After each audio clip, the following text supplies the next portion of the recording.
Welcome back to Terrified Tales, where the rain falls slow and the fear creeps in quicker. Like and subscribe before we begin, and tell us where and when you're listening. Midnight, alone, that's when they find you. The drive to Frostmoor felt like an eternity.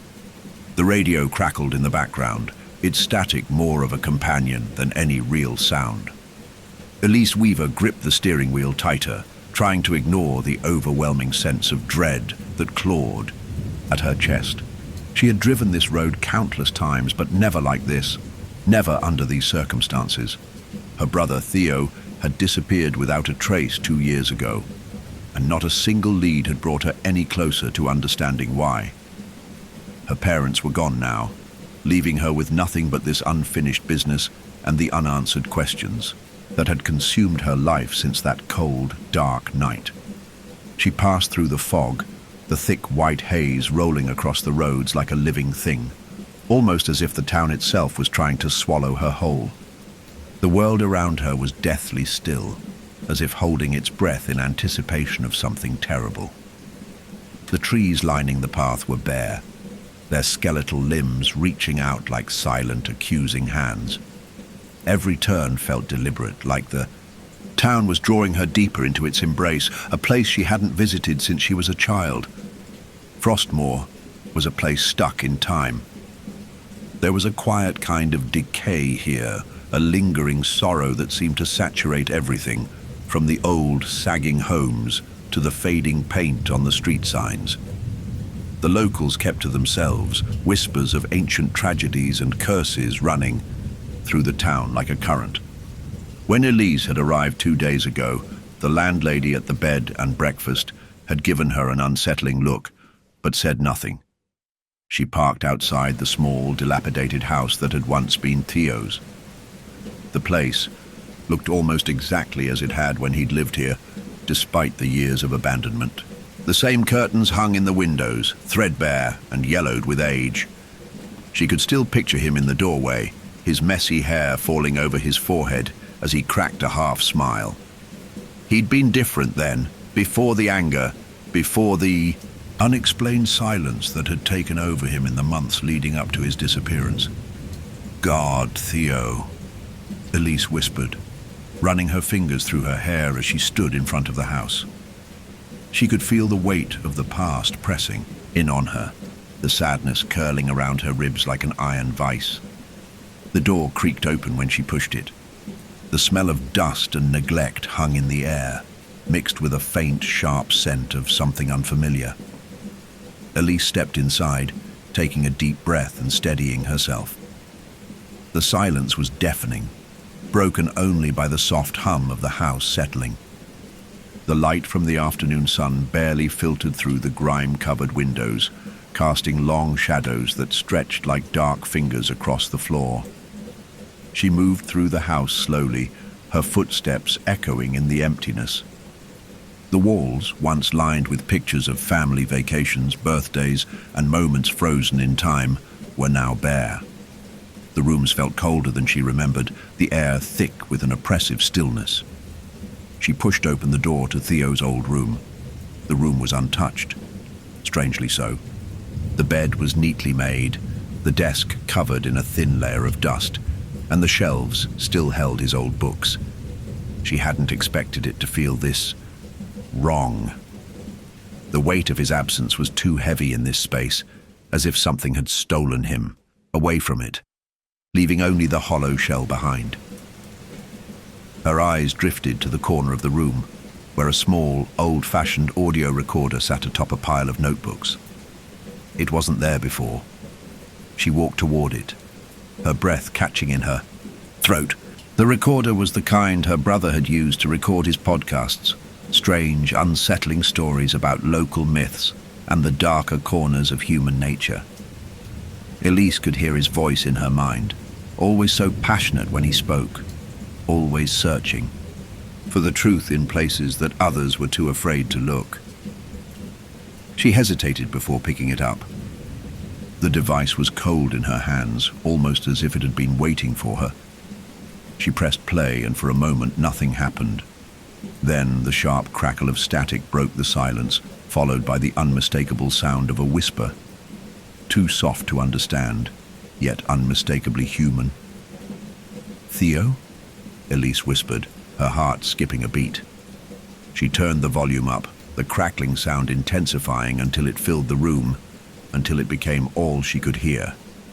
A voice, distorted and distant, called out to her. "Elise, come to the forest." "I'm waiting." Her fingers trembled as she dropped the recorder onto the floor. The room felt colder now, as if the temperature had dropped several degrees in an instant. She stood frozen, her breath fogging the air. The voice on the tape couldn't be her brother's, could it?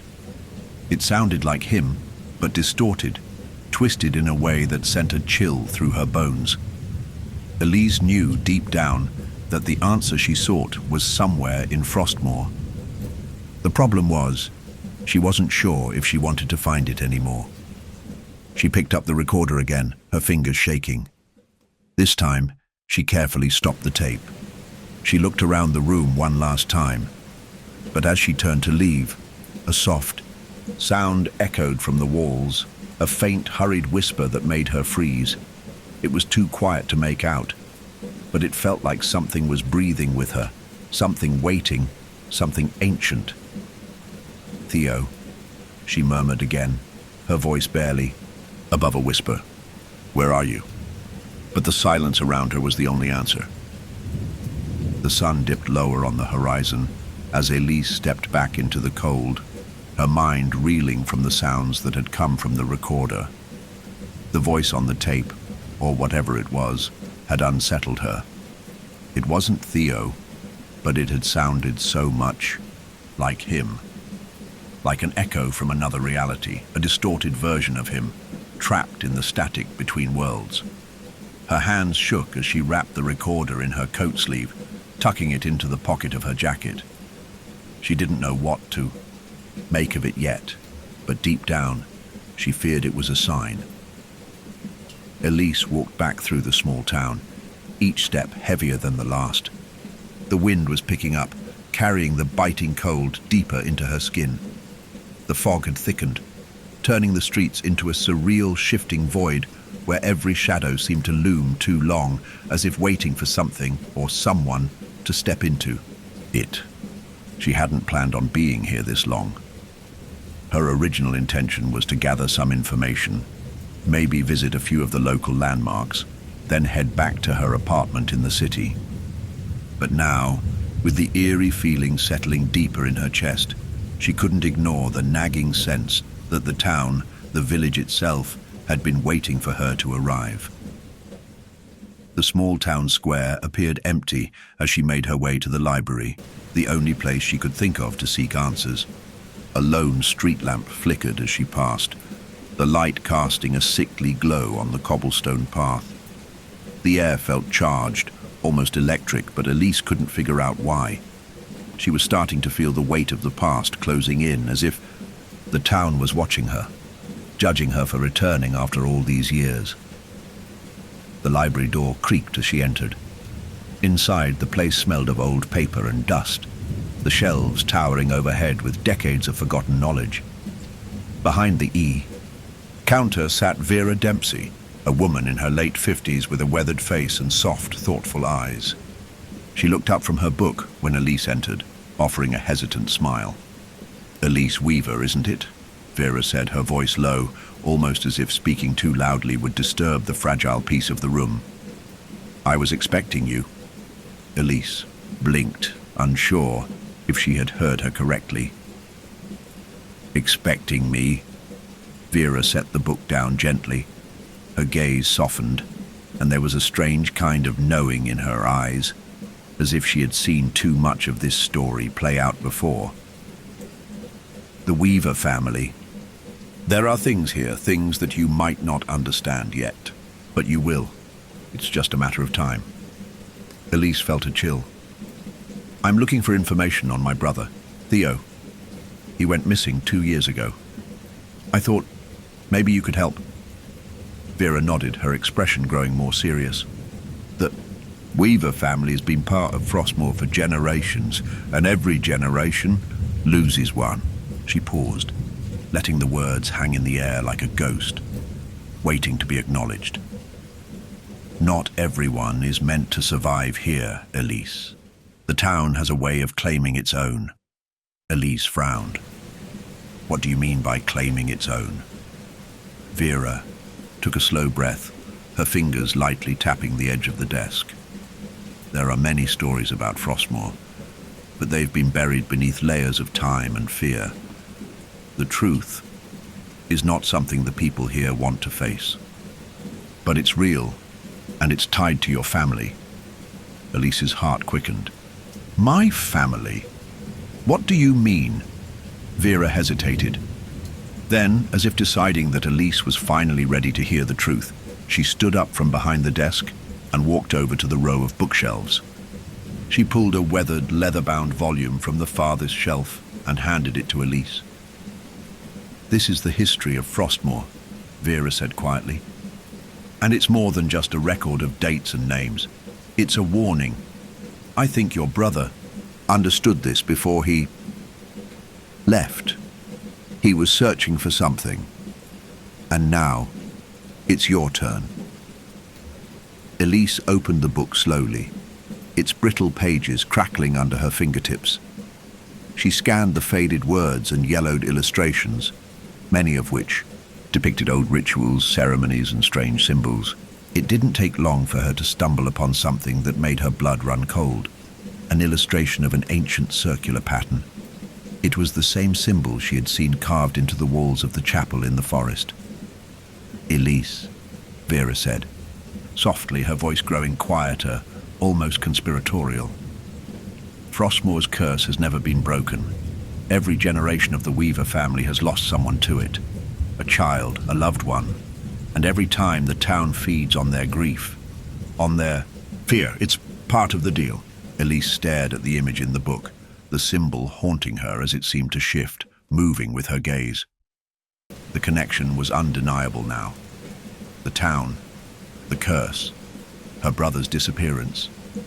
It was all part of the same dark thread, woven through the fabric of the past. I don't understand, Elise said, shaking her head.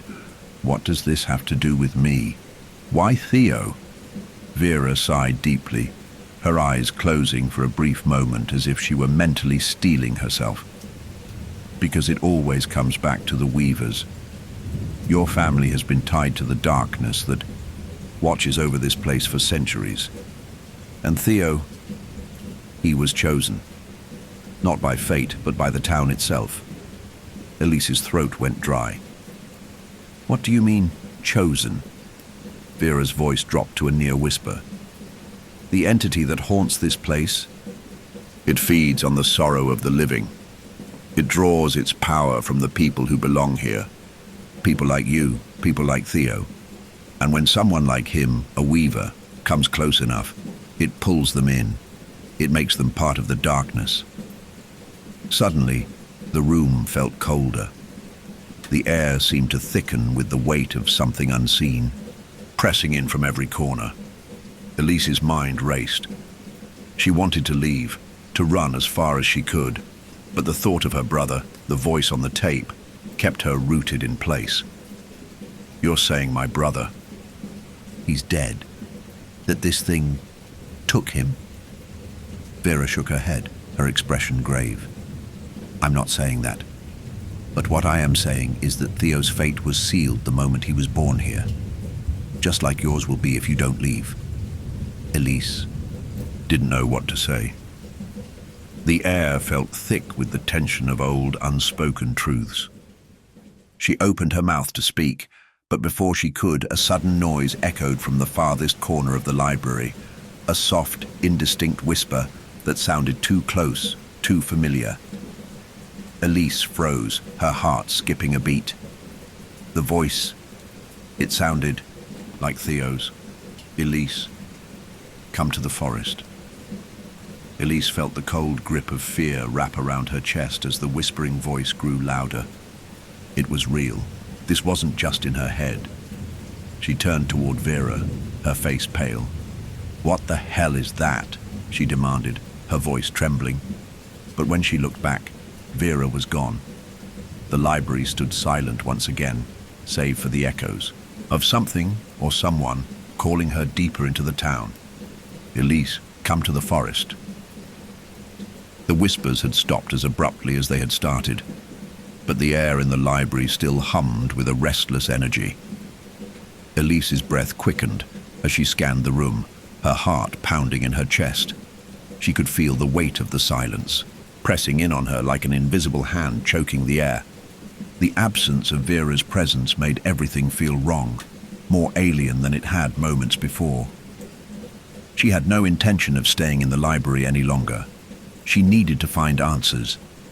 Answers she wasn't sure were even possible to comprehend. The voice had come from nowhere, from the shadows of the room, from Theo. It had been as real as anything. And it wasn't just the sound. There was something about the coldness in the air that made her think that the forest was calling to her. She grabbed the book Vera had given her and shoved it into her bag, her fingers brushing the edge of the torn leather cover as if the book itself were whispering its own secrets. She left the library in a rush, the door slamming behind her, the chill of the town wrapping around her like a blanket. The fog, thicker now than before, crawled through the streets like something alive, caressing every building, shrouding them in their ghostly embrace. Her feet carried her toward the forest, though she didn't consciously choose to go. The cold crept deeper into her bones, urging her forward, making each breath feel sharp and difficult. The road that led toward the edge of the woods felt like it had always been here, waiting for her to walk it.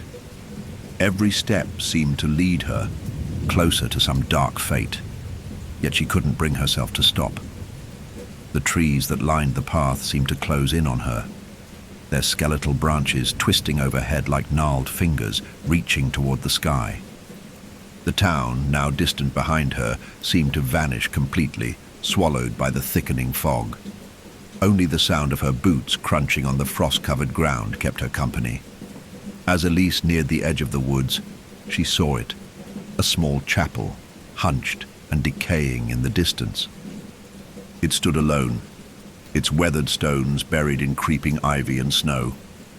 The building looked ancient, abandoned, as though it had once been a place of worship, but had long since fallen into ruin.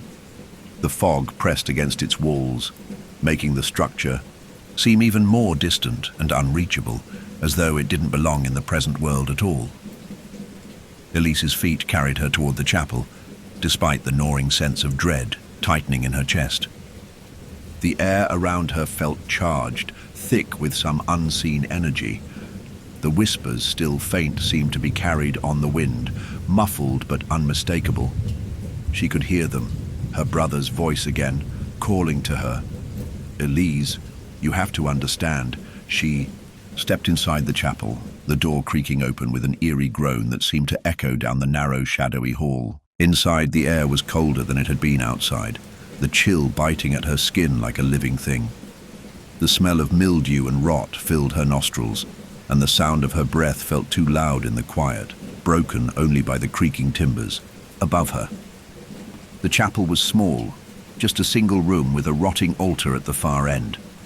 The walls were adorned with fading frescoes of saints and angels, their faces warped and cracked with age. Elise's eyes scanned the room, and her stomach twisted as she saw the strange markings carved into the floor, a circular pattern, much like the one she had seen in the book earlier. The symbols were faint, worn with time, but they seemed to pulse with a malevolent energy, as if the chapel itself were alive. She knelt down, her fingers grazing the cold stone beneath her. She traced the pattern, feeling a strange vibration beneath her touch. It was as if the chapel was waiting, anticipating her discovery, as if it had been waiting for her, waiting for someone to find this hidden place.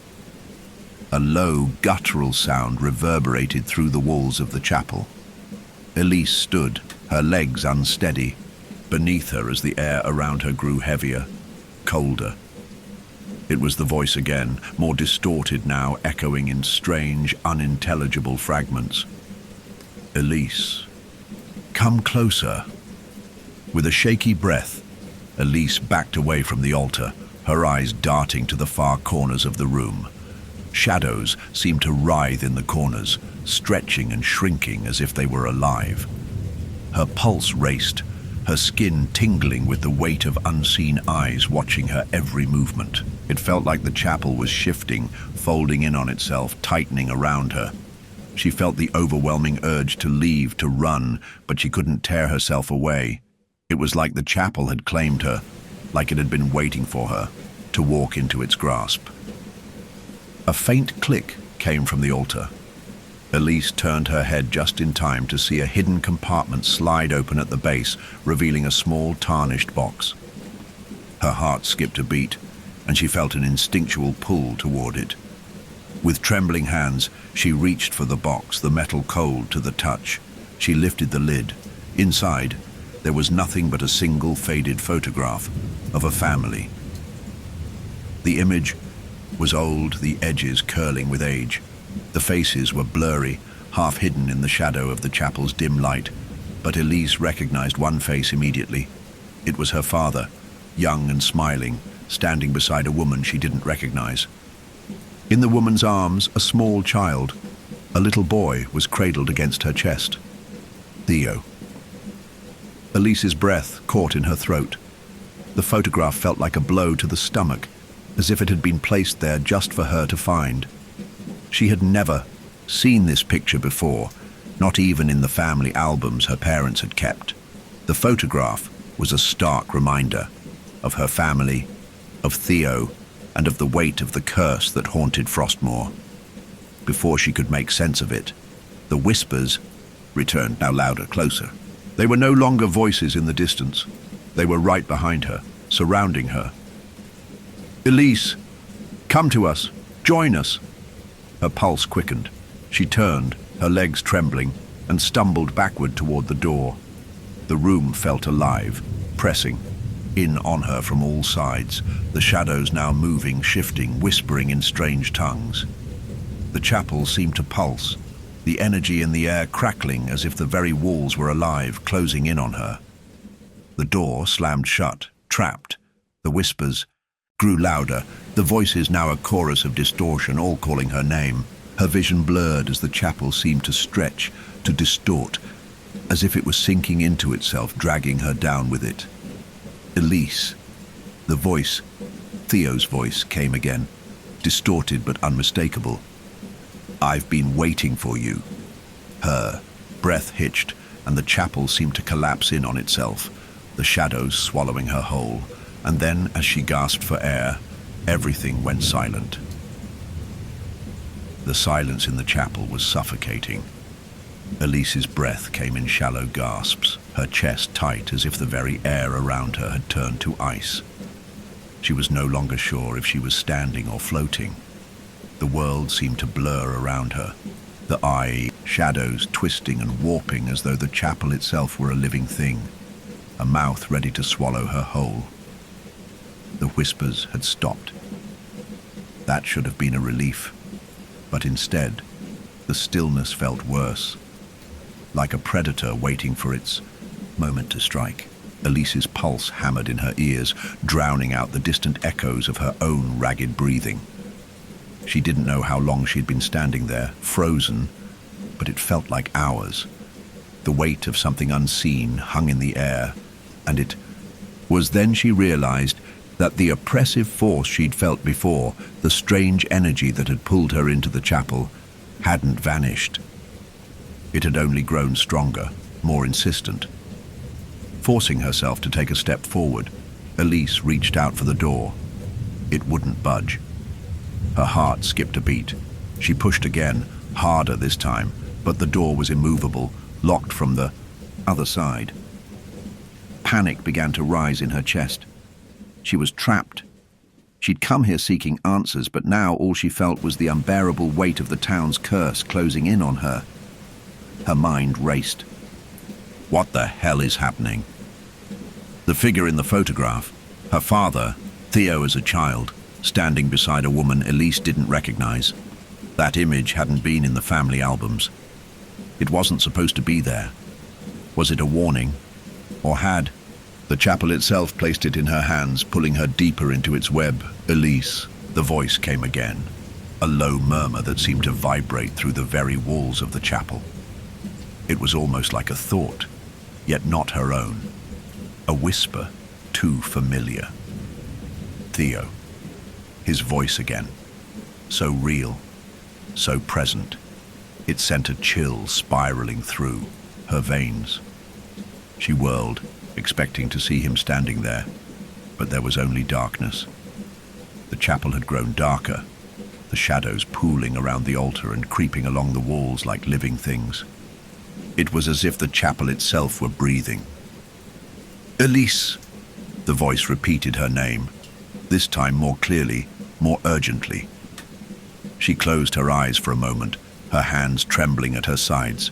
She could feel her sanity slipping, like the floor beneath her feet was slowly crumbling away, leaving her dangling at the edge of an abyss. She opened her eyes. The shadows shifted again, and this time she saw them.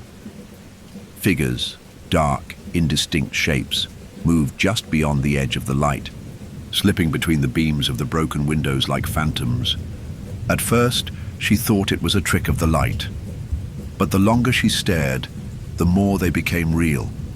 The figures were watching her, their eyes glowing faintly in the dark, their bodies barely visible under layers of shadows. They didn't move like people. They moved like something else, something ancient, something that didn't belong in the world she knew. She staggered backward, her legs nearly giving way beneath her. She heard the soft scuff of feet against the stone floor, too soft to be real, and then the unmistakable sound of something or someone breathing, shallow and labored. She turned, her eyes searching the chapel for the source, but the shadows had already swallowed whatever had made the sound. Her pulse quickened. "Elise," the voice came again, only this time it wasn't just a whisper. It was a call, a soft, melodic pull that seemed to wrap around her, tugging at her thoughts, her will. She didn't want to answer. She didn't want to acknowledge it, but she could feel it, could feel the compulsion growing in her chest, a magnetic force that dragged her closer to the altar. She forced her feet to move, though each step felt like it was dragging her deeper into something she couldn't understand. Her hand found the cold stone of the altar as she reached it, and she leaned over, gasping for breath, as if the chapel had sucked the life out of her with its relentless cold. But it wasn't the cold. It was something else, something more. The walls were breathing. She felt it now, the subtle vibrations beneath her fingertips, the way the stone trembled ever so slightly, as though the chapel itself were alive. A pulse, a heartbeat. It was slow at first, but growing louder, stronger, until it filled her ears, thudding in time with her own frantic pulse. The shadows around her seemed to thicken, stretching toward her, as if they were alive, seeking her out. Elise. This time, the voice didn't come from behind her. It came from within the altar itself. The floor beneath her feet cracked with a loud, sharp sound, and Elise's heart nearly stopped. Something was happening. Something she couldn't control. The stone altar began to shift slowly, as if awakening from a deep slumber. The symbols etched into it glowing faintly, flickering like dying embers. The air around her grew dense, oppressive. The chapel's stone walls seemed to close in, and the shadows stretched longer, more twisted, like gnarled fingers reaching out from the darkness to claim her. The whispers, the voices, had become a cacophony now, rising in volume, growing frantic, calling her name in a chorus of distorted tones. Her knees buckled, and she collapsed to the cold floor, gasping for air. The air was thick, heavy with the weight of something ancient, something that didn't want her to leave. She could feel it pressing against her chest, suffocating her. The darkness moved toward her, its shape becoming clearer now.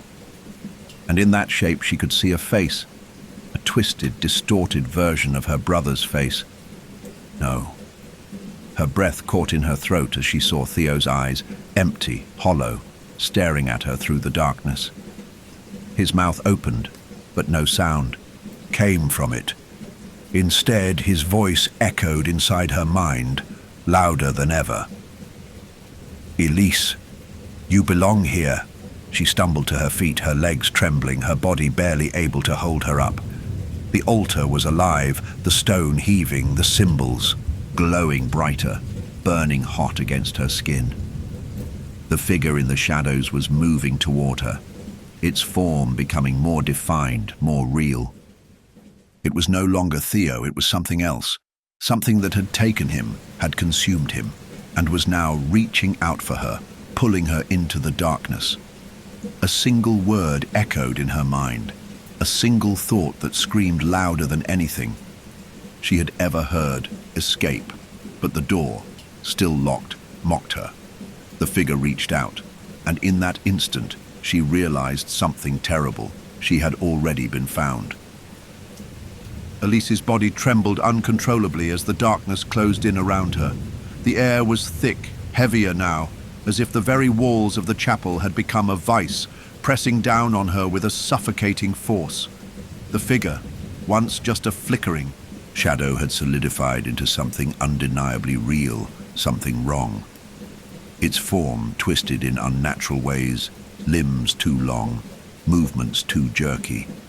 It was a grotesque reflection of her brother, Theo's face, pale and gaunt, his once familiar eyes hollow as if drained of all life. "Elise!"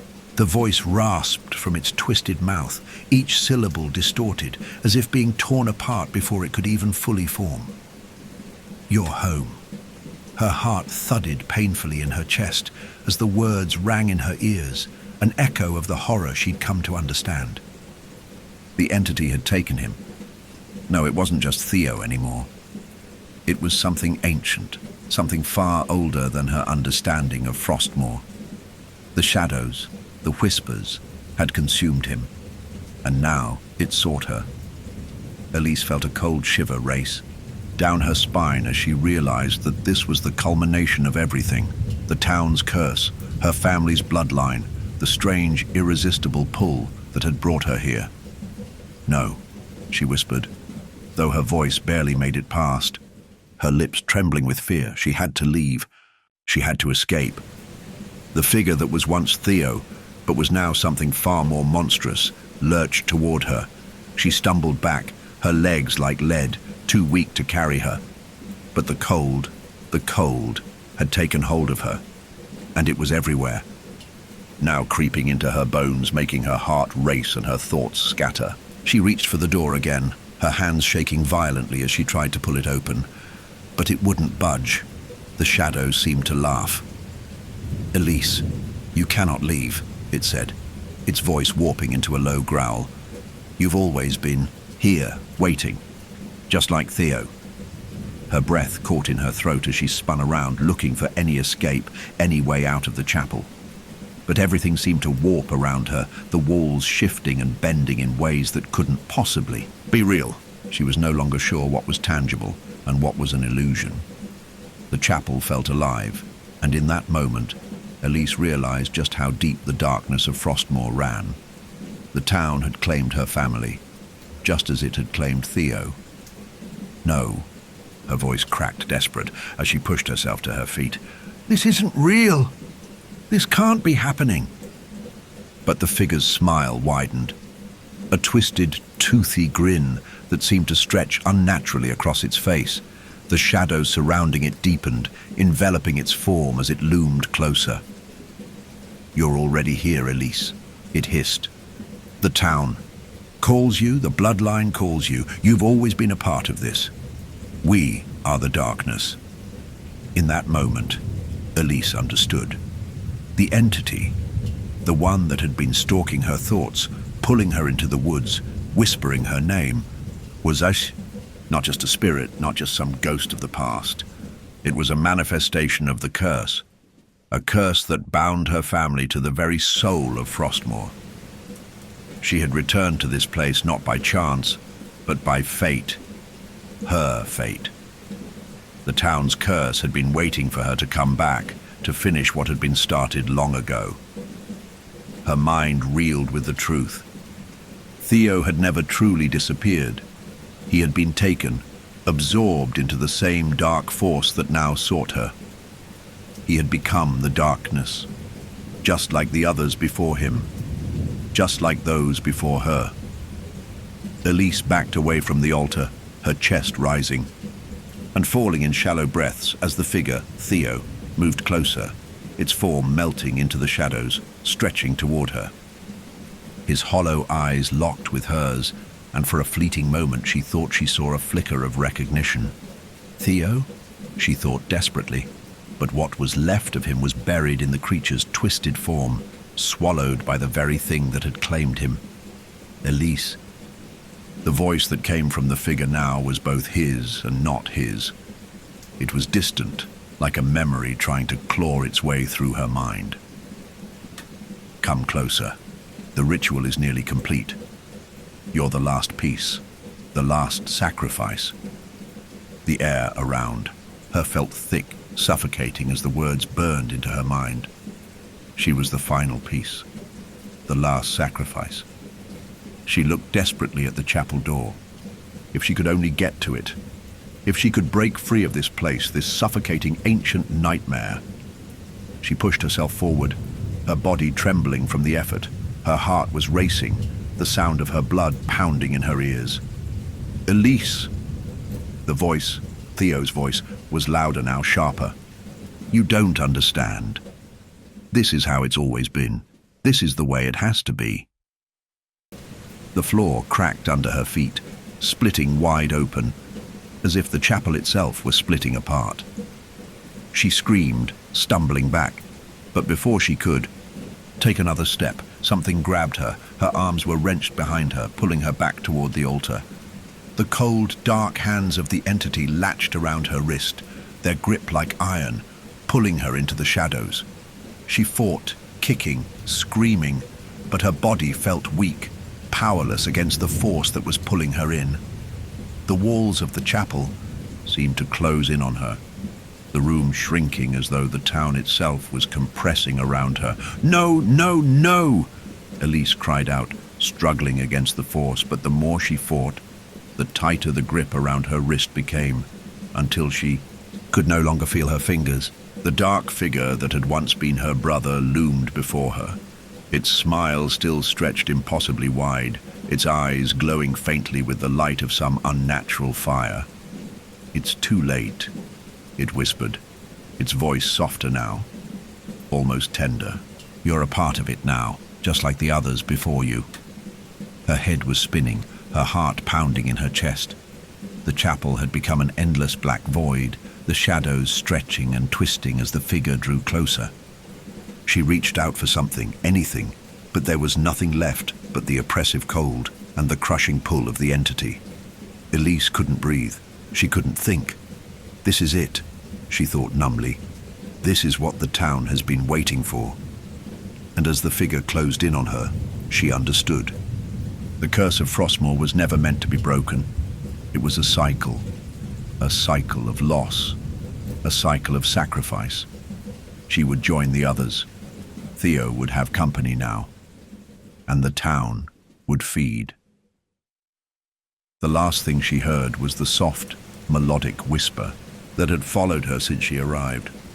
Elise, you belong to us now. And everything went dark. The world around Elise was swallowed by an endless, empty void. Time lost all meaning as she felt herself fall deeper into the grip of the darkness, her body no longer hers to control. Her mind spun, reeling with 1,000 thoughts. Theo, the entity, the curse. But none of it made sense. She couldn't breathe. She couldn't escape. Her body was weightless, her thoughts scattered like broken fragments, all leading her deeper into the abyss that had become her prison.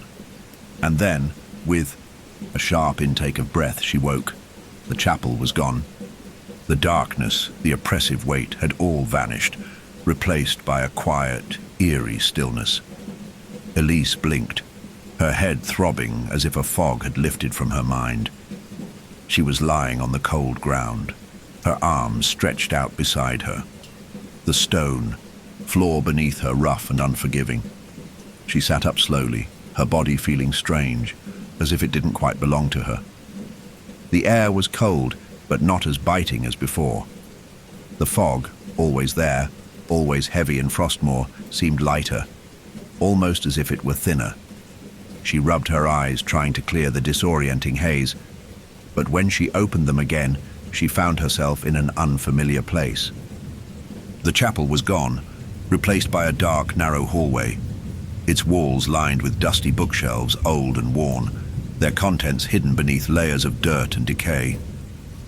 Elise struggled to her feet, her legs weak, as though she hadn't stood in days or even years.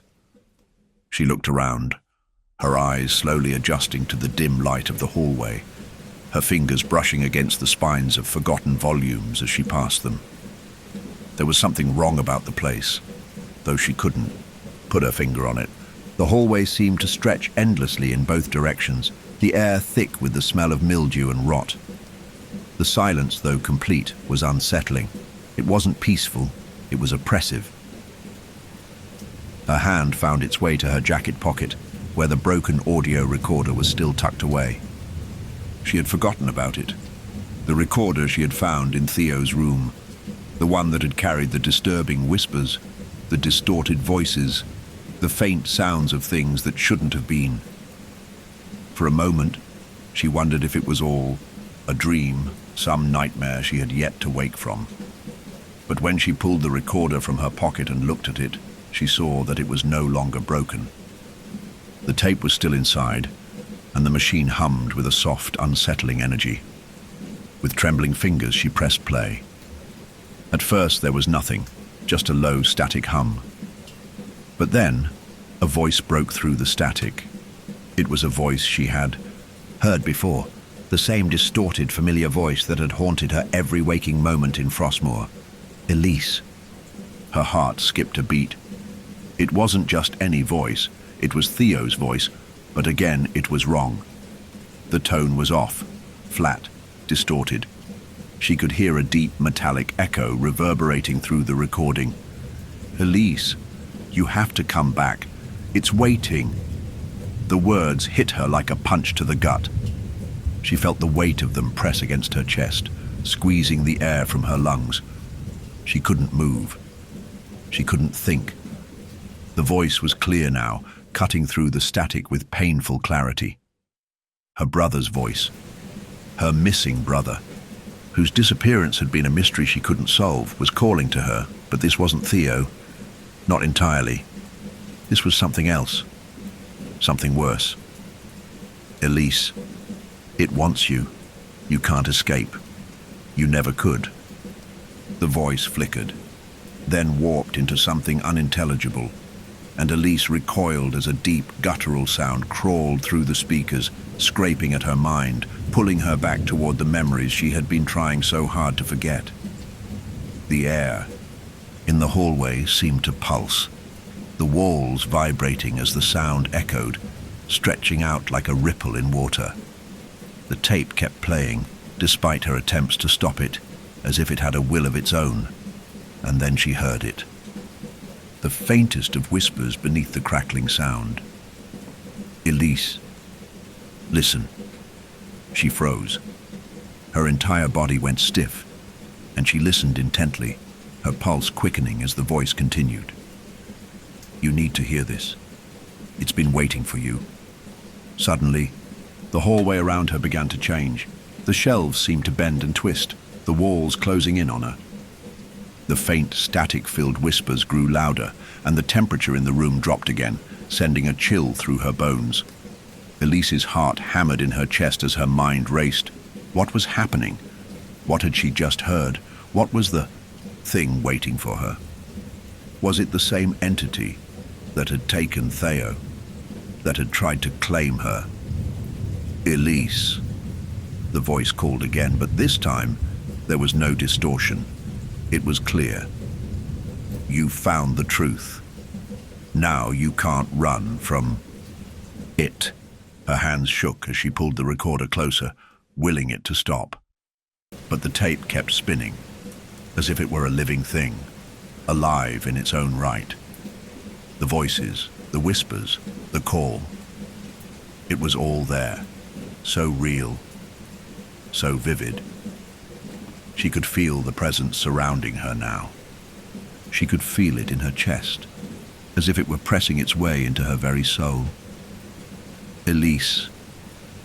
The voice broke again, this time fading into a low, rumbling growl. The ritual is complete. You belong to it now. With trembling hands, Elise dropped the recorder. The device clattered to the floor, its hum continuing even as it lay still. Her breath came in jagged gasps. The walls seemed to close in around her, the dim light flickering and stuttering as though the very fabric of reality were starting to unravel. There was no escape, not anymore. She could feel it, the presence, the thing that had followed her since she first set foot in Frostmoor, the entity that had consumed her brother. The hallway around her seemed to breathe with an unnatural rhythm, the air growing colder by the second, and Elise suddenly realized she wasn't alone. She wasn't alone at all. The door at the end of the hallway opened with a slow, drawn-out creak. Elise's mind screamed at her to run, to turn around and leave, but she couldn't. She was trapped. A figure stood in the doorway, bathed in the faint, flickering light of the room beyond. "Elise, come home," the voice called again. It was Theo's voice, soft and broken, but underneath it there was something else, something darker, more sinister, that she couldn't quite understand. And in that moment, Elise knew. It wasn't just Theo she was hearing, it was the entity, the thing that had taken him, the thing that now called her into the darkness. "Elise," the voice whispered once more, "it's waiting for you." And with that, the door slowly closed, darkness swallowing the figure whole. Elise stood frozen in the middle of the hallway, her heart racing, her breath shallow and uneven. The door at the end of the corridor had closed, and for a moment, everything was still again. The echo of Theo's voice, the thing she had once called her brother, lingered in her mind, each syllable wrapping itself around her thoughts, choking her with its familiarity and horror. The weight of what she had just heard was suffocating. The recorder, lying in pieces on the ground, continued to hum faintly, as if it were somehow still alive. A strange dread coursed through her veins as she glanced at it, but it was the quiet that truly unsettled her now. The hallway, which had once felt like a place of secrets, now seemed to press in on her from all sides.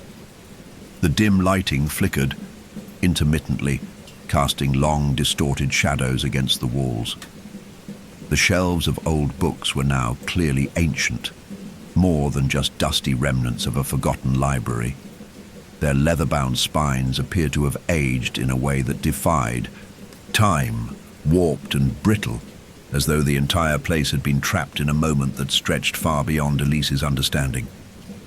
Something about it felt wrong. This place was not just forgotten.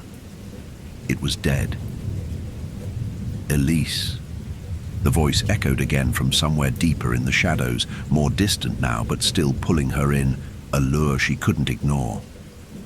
She blinked, hard, trying to focus, but every corner of the hall seemed to melt into one endless stretch of cold stone and fading light. She could feel it, the presence that had been waiting for her all along. It was close now, closer than it had ever been. The air was thick with something else too, something intangible but present, the past. There was no other choice. Elise couldn't leave.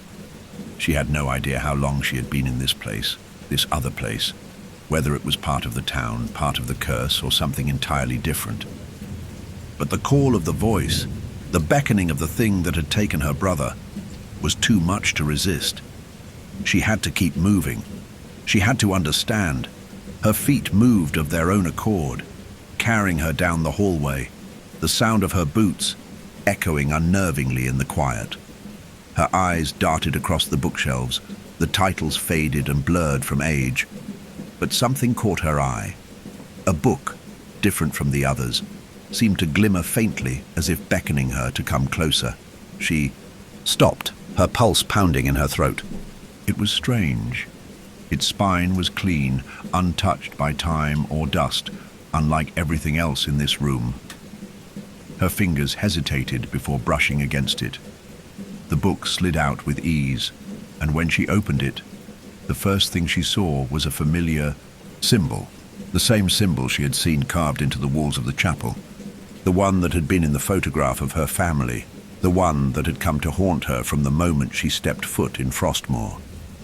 She turned the page, her hands shaking as the words appeared in a strange, ancient script. Elise's breath caught in her throat.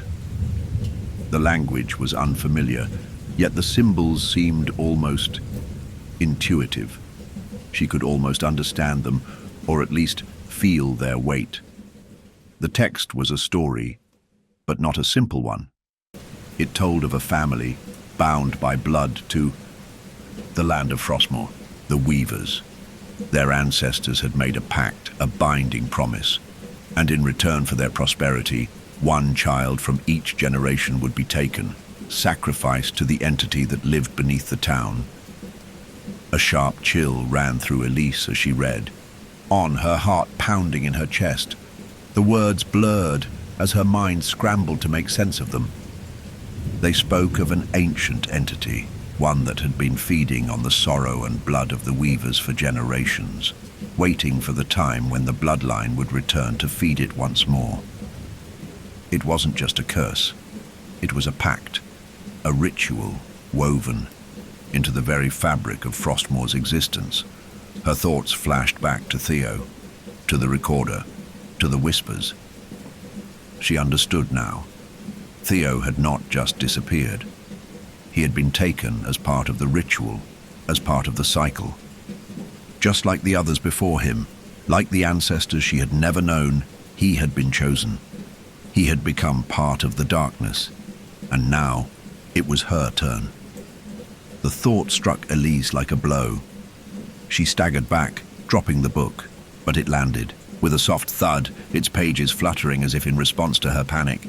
The air around her grew colder, the shadows pressing closer, and the faint whispers of her brother's voice, the entity's voice, began to rise again, growing louder, more insistent. Elise, it called, but now the voice sounded different, more urgent, more twisted. You have come to understand. You cannot escape. Her pulse quickened.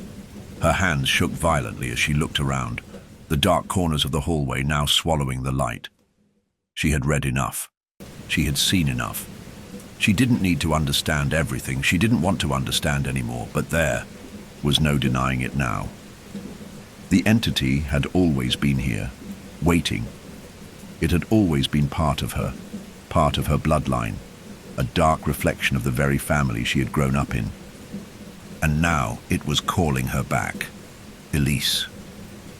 The voice echoed once more, but this time it wasn't just a whisper. It wasn't distant anymore. It was inside her head, surrounding her thoughts. Come to me. You belong with us. Her stomach turned as the world around her began to warp. The bookshelves twisted, the hallway seemed to stretch and fold, and the very air felt thick with an unbearable pressure. Elise staggered forward, clinging to the wall for support, but the weight of the presence in the hallway crushed her chest. She couldn't breathe, she couldn't think. A shadow moved in front of her, blocking her way. It was a figure, long, twisting, almost too tall for the space it occupied. Elise's heart froze in her chest. The shape was not just a shadow, it was real, solidifying before her eyes, its form taking on a grotesque, familiar quality. It was Theo, or what had once been Theo. His face was pale, his eyes empty, hollow. His smile was twisted, broken, like a mockery of the brother she had known. The figure took a step forward, its limbs impossibly long, jerking at odd angles, its movements unnatural, like it wasn't fully part of the world anymore. Elise, the figure rasped, its voice both Theo's and not Theo's. You will join us. We are the Weavers. We are home. The thing that was once her brother reached out, its skeletal hand stretched toward her, its fingers impossibly long, its skin stretched tight across bone. In that instant, Elise knew there was no escaping. Not anymore. The entity had claimed her brother, and now it would claim her. Elise. The figure whispered again, its voice soothing and cold all at once. It's already begun. The hallway stretched infinitely ahead of her. The door she had come from was gone, swallowed by the blackness that now surrounded her. And as the shadow of her brother drew nearer, Elise's last shred of resistance crumbled. Elise could feel herself slipping, her body drawn toward the thing that had once been her brother. The shadows in the hallway swirled around her like a living thing, pulling at her skin, at her very soul. She reached out, desperate to grasp something, anything that might ground her in this surreal nightmare. But the more she tried, the more everything around her seemed to shift and bend in ways that defied reality. Her breath came in short, frantic gasps as her mind spun. Elise. The voice was no longer just Theo's. It had become something else, something more, layered and distorted, a chorus of whispers woven together into one haunting melody. You've always been part of it. Always. Her limbs felt heavy, numb, as if she was sinking into the very stone of the hallway, as though the darkness itself was drawing her down into its core. The figure, Theo, kept moving closer, its long, twisted limbs reaching for her. His smile had widened, almost grotesque in its unnaturalness, the empty hollows of his eyes watching her like a predator. Elise could see the faintest flicker of movement in the corners of her vision, but it was not just the shadow of her brother anymore. The darkness was alive. It moved with purpose. It sensed her fear, and it fed on it. Please, Elise whispered, her voice shaking with terror as she stumbled backward, her legs weak beneath her. Please, just leave me alone. But the figure, still so much like her brother, did not stop. The way it moved, the way it was Theo, made her sick to her stomach. It wasn't him anymore. It couldn't be. Whatever had taken him was worse than anything she could have imagined. The horror of what Theo had become was too much to bear, and yet she couldn't look away. It was the last tether she had left, her connection to her brother, no matter how broken, no matter how twisted. You can't escape, the voice hissed, this time echoing from every shadow in the hallway. The very walls seemed to come alive, bending and groaning as though the building itself was breathing, squeezing in on her from all sides. You belong here. You've always belonged to us. The pressure in the hallway was overwhelming. Elise could feel the walls pressing in, the floor beneath her giving way as though it were made of nothing but brittle stone, ready to crumble. Her body was heavy, slow to respond, as if some unseen weight were pulling her deeper into the earth, into the curse. And with each passing moment, the whispers grew louder, the darkness more suffocating. She wanted to scream, to fight, but her limbs were frozen, her thoughts scattering in all directions. The pressure in her chest felt unbearable, and all she could do was breathe in shallow gasps, her chest constricting painfully with every breath. Elise, the voice had changed again, this time softer, more intimate, as if it were speaking directly into her mind, as if it knew everything about her, her fears, her pain, her grief. You've been chosen, just like your brother, just like the others. You were never meant to escape. Her stomach twisted violently. The words cut through her like a blade, and she staggered forward, eyes wide with horror, as the floor beneath her cracked, the stone splitting apart with an unnatural groan. She was falling. She didn't know how or why, but the ground was gone, and she was plummeting into darkness. For a brief moment there was nothing but freefall, an endless void that seemed to stretch into infinity, and then the ground slammed into her. The impact knocked the breath from her lungs, and for a moment Elise couldn't move. She was buried in the cold, unfeeling earth, her body heavy and bruised from the fall. Her arms were pinned to her sides, and the weight of the world seemed to press down on her. But it wasn't the world that had trapped her. It was the curse, the thing that had been waiting for her. It was the entity, and it had claimed her. She could hear the whispers, still faint, still calling to her. The voices of those who had come before her, Theo, her parents, the ancestors of the Weavers, all of them, now lost to the darkness, consumed by it. She wanted to cry out, to scream, but no sound left her mouth. The weight of her grief, of her guilt, settled in her chest, suffocating her. She couldn't breathe, she couldn't think. Elise.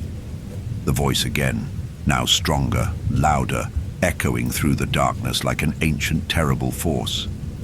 The figure of Theo appeared before her, emerging from the shadows, his form shifting and twisting in ways that defied comprehension. His face was still his own, but his eyes were empty, hollow, void of any recognition. He was a puppet, a vessel for something much worse. This is who you are now. This is your legacy. The figure reached out, its fingers elongated, jagged, reaching for her with cold, dead hands. She recoiled, but there was no escape. The walls of the abyss closed in, pressing against her, suffocating her every breath. No. The word echoed in her mind like a primal scream. She didn't want this. She didn't want to become part of this thing, this curse. She wanted to scream, to break free, to run, but she could feel the weight of the darkness closing in on her, wrapping itself around her heart, squeezing until she couldn't take it anymore. Elise, you cannot fight what you are, the voice whispered, softer now, more intimate. You've always been a part of this, and now you will join us, forever. A deep, terrible feeling of inevitability washed over her. She was part of it, part of the curse. She had always been part of the curse. From the moment she had been born into the Weaver family, she had been marked. The town had been waiting for her, waiting for the bloodline to return, for the ritual to be completed. And now, as the final piece of the puzzle, she would take her place. The figure of Theo reached out again, this time closer. Elise's chest tightened as his cold, dead fingers brushed her arm. His touch felt like ice, like the very hands of death themselves. And as she stared into the empty hollows of his eyes, a terrible, heartbreaking realization broke over her. There was no escape. There had never been any escape. And then everything went dark. The abyss swallowed her whole, and her mind, her soul, was lost to the entity, Elise. The voice was a final whisper, as if it had always been there, waiting for her to hear it. You belong to us now, and the darkness claimed her. Elise woke to the sound of her own labored breathing, the harshness of it cutting through the thick, suffocating silence.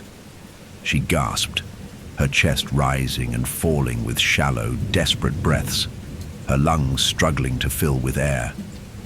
Her body felt alien, as if she were no longer fully herself. She blinked rapidly, her eyes still blurry from the deep, endless blackness that had consumed her moments ago. It was still dark. No, not entirely. There was a faint light around her, cold and sickly, like the dying glow of a candle in the midst of a storm. The ground beneath her was rough, uneven, and she realized with a jolt that she was no longer in the hallway, no longer standing in the place where the entity had first claimed her. She was somewhere else. Her vision slowly cleared, but the scene around her did not make sense. She found herself lying on cold stone, her arms sprawled out beside her, her legs tangled in a tangle of thick, gnarled roots that seemed to rise from the floor itself, their blackened tips like fingers digging into her skin. She pushed herself up with a strangled cry, her legs shaking beneath her as she tried to stand, but the ground trembled beneath her feet. The room was a vast chamber, one that stretched beyond her comprehension. The walls were curved, as if she had entered some massive, twisted underground cavern. Though everything was made of smooth, slick stone, veins of darkness running through it like blood. The air smelled heavy, stagnant, but there was something else in it too. A metallic, burning scent, like the remains of something long dead. The faint light, dim and unnatural, seemed to come from everywhere and nowhere at once, casting shifting shadows that twisted and writhed along the walls. Where am I? Her heart raced as she slowly stood, her body unsteady, and glanced around. The chamber was unlike anything she had ever seen. It felt ancient, beyond time, and yet it felt so painfully familiar, as if she had always been here.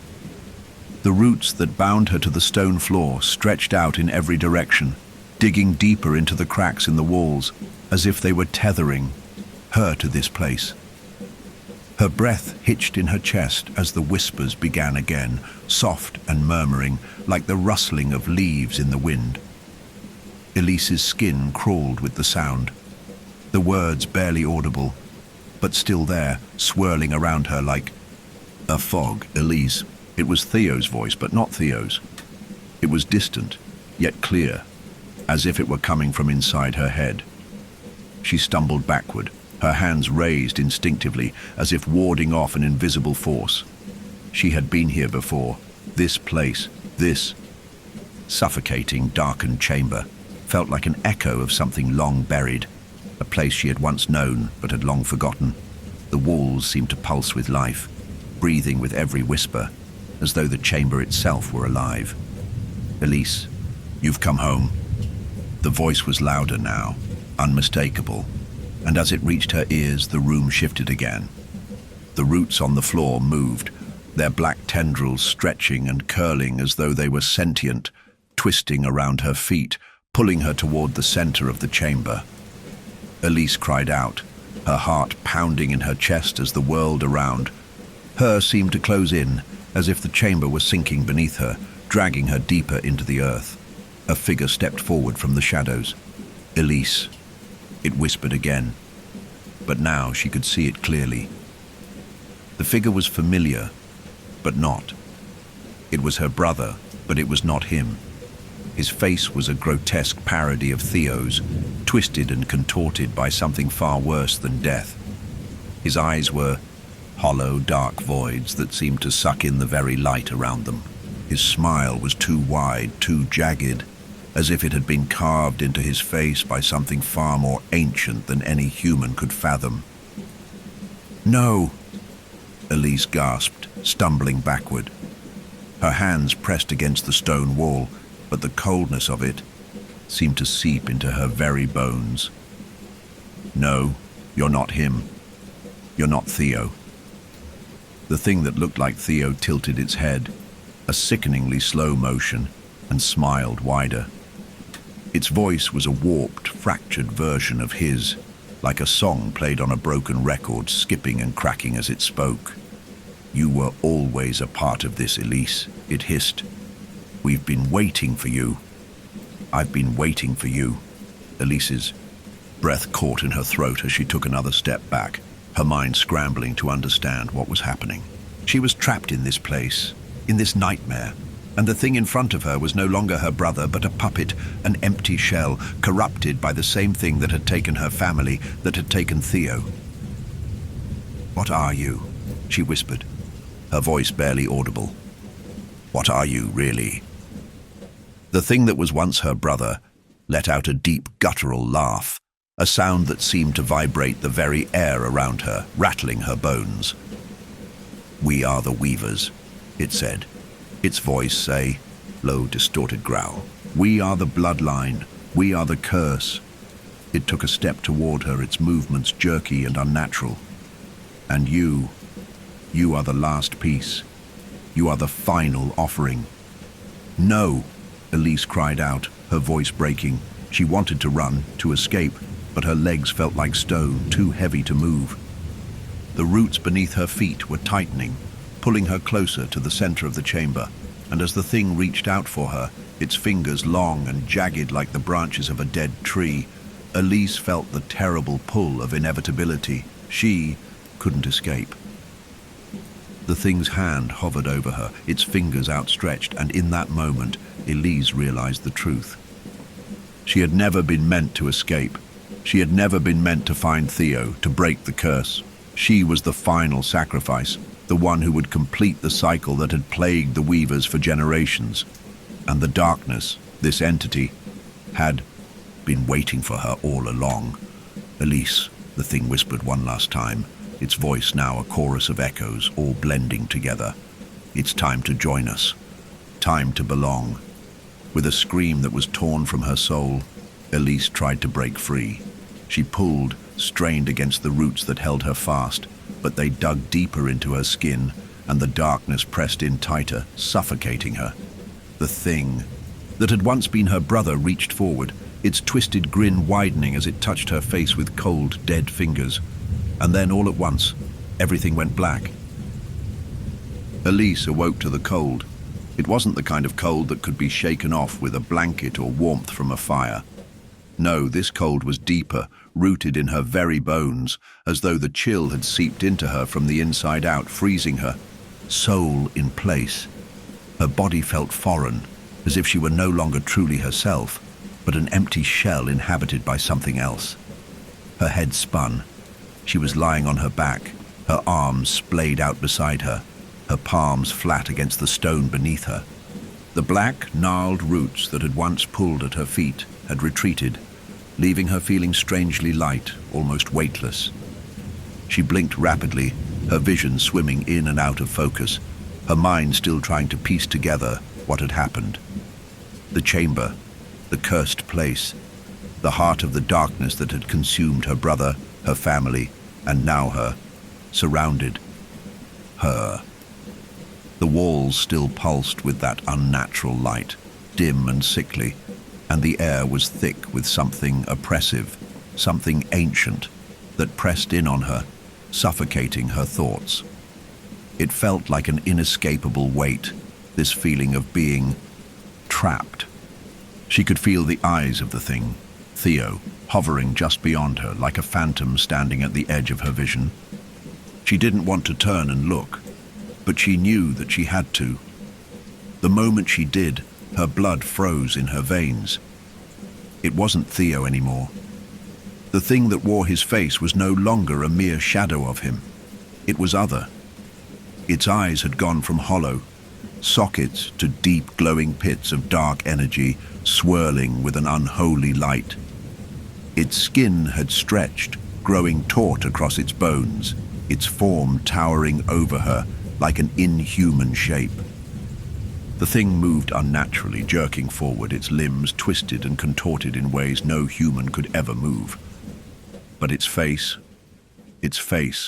was still Theo's. And that was what made the horror of it unbearable. Elise. The thing that once was her brother spoke her name in a voice that was not his own. The tone was cold, guttural, and deep, filled with something ancient and unfathomable. It was the voice of something that had been in the world far longer than any human could ever grasp, a force of nature, a darkness older than time itself. "It is time for you to understand."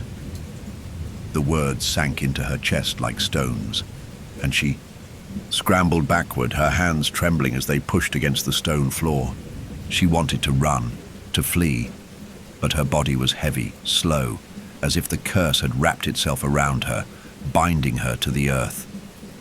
She could feel it, the pull, the undeniable gravitational force of the thing that stood over her.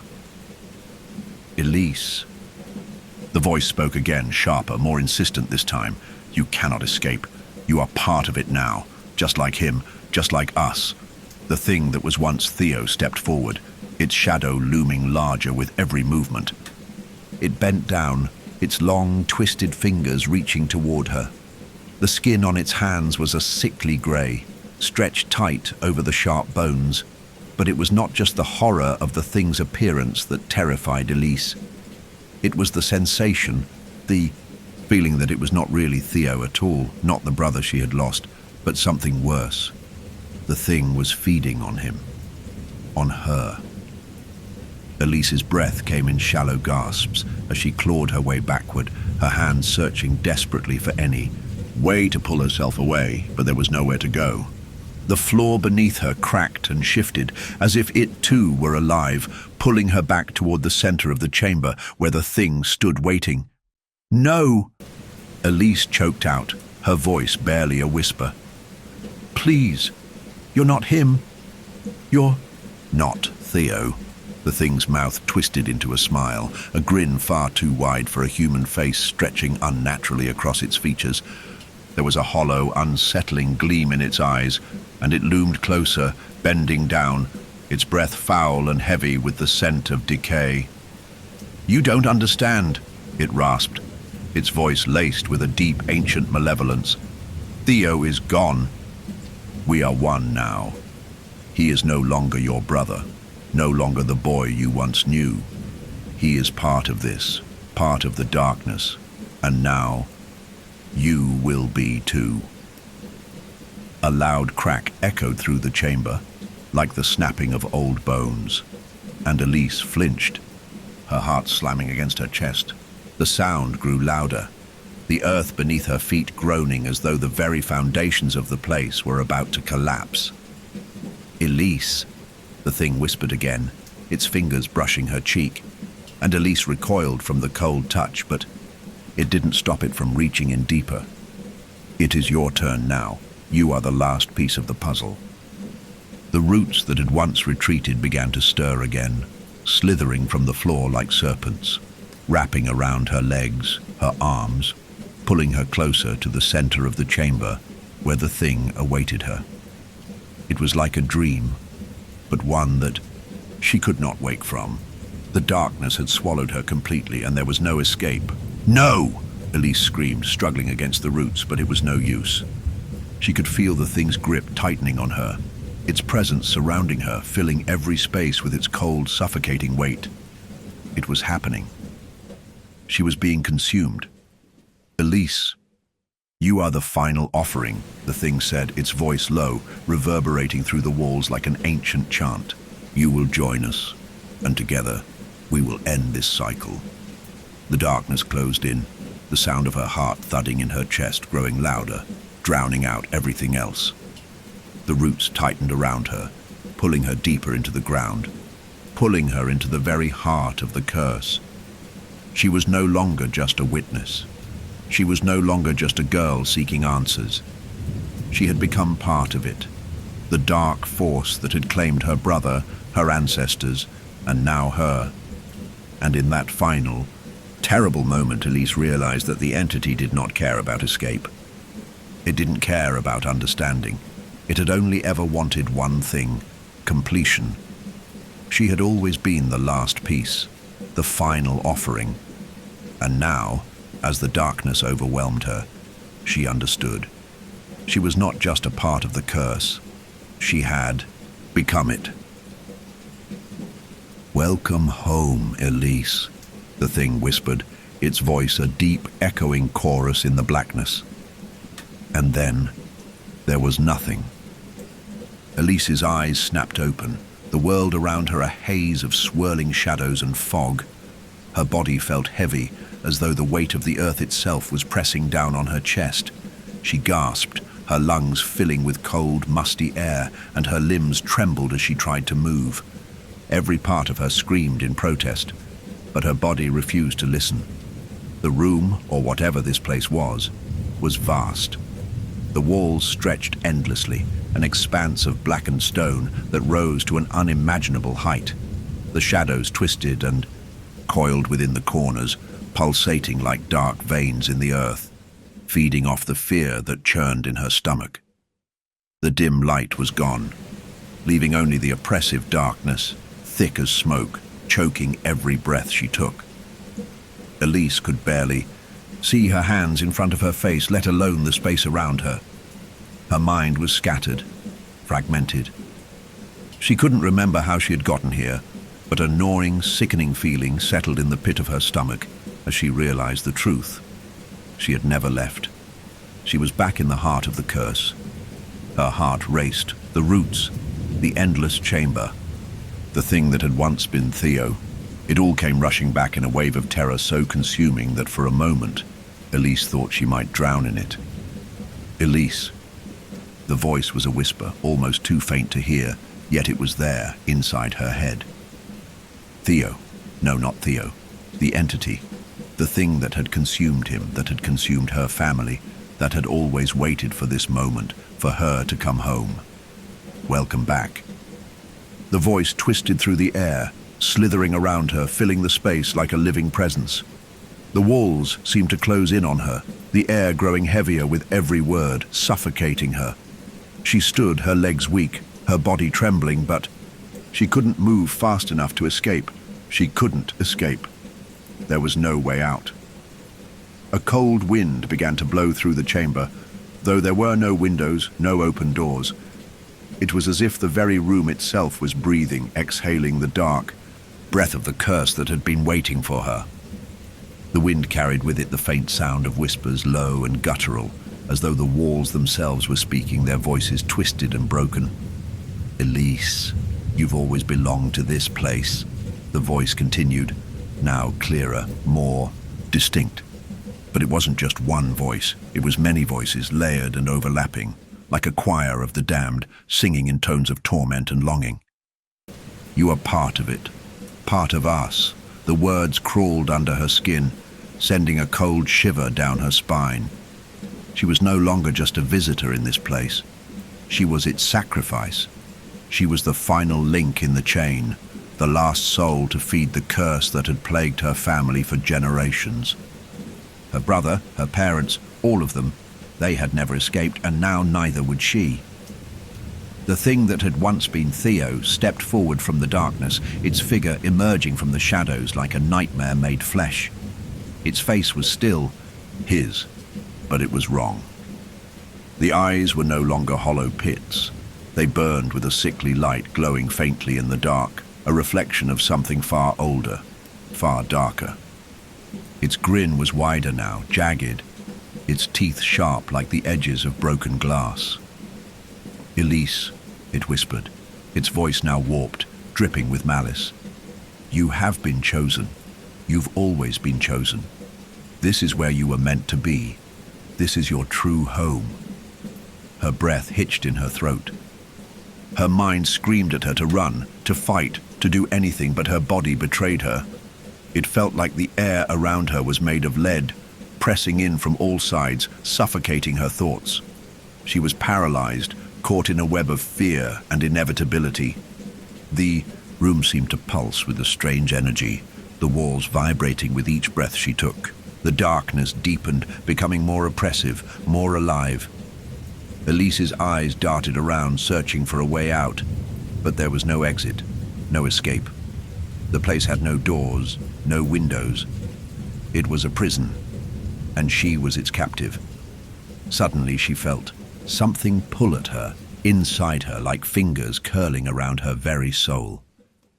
She gasped, feeling the weight of it, the terrible grip that seemed to drag her deeper into the heart of this nightmare. Her knees buckled, and she collapsed to the cold stone floor, her fingers digging into the ground, desperately trying to hold on to anything, to anchor herself to the world she had known. But there was no escaping the pull of the curse. The walls of the chamber seemed to close in, the shadows bending toward her as if reaching for her very essence. And in the distance, she heard the faintest of sounds, the sound of movement, the slow, deliberate steps of something coming closer. Elise's pulse quickened, her mind screaming at her to get up, to run, but she couldn't. The figure of Theo, no, the entity, was standing over her now, its shadow stretching across her, suffocating the light, suffocating her hope. Its eyes glowed brighter. the light from them now consuming everything in the room, casting long, distorted shadows that seemed to stretch and writhe like living things. "Welcome home, Elise," it whispered again, but this time it wasn't just the voice of Theo. It was 1,000 voices, a chorus of souls trapped in the same endless cycle, their torment echoing in her mind. The sound was deafening, overwhelming. "This is where you belong. This is the end of the cycle. You are the final offering." The words sank into her mind like poison, slow and insidious. Elise could feel it, feel the truth of it in her bones. She wasn't just part of this place. She was its completion. The ground beneath her began to tremble, and she looked up, her eyes wide with terror. The walls were shifting now, the very foundation of the place cracking apart, revealing the true horror of what lay beneath. There was something ancient underneath it all, a presence older than the town, older than her family. The curse was not just a force. It was a being, a thing that had existed before time itself, waiting for her, for the Weaver bloodline to return and complete the cycle. And now, it had her. "Elise," the thing rasped, its voice filled with a twisted sense of finality.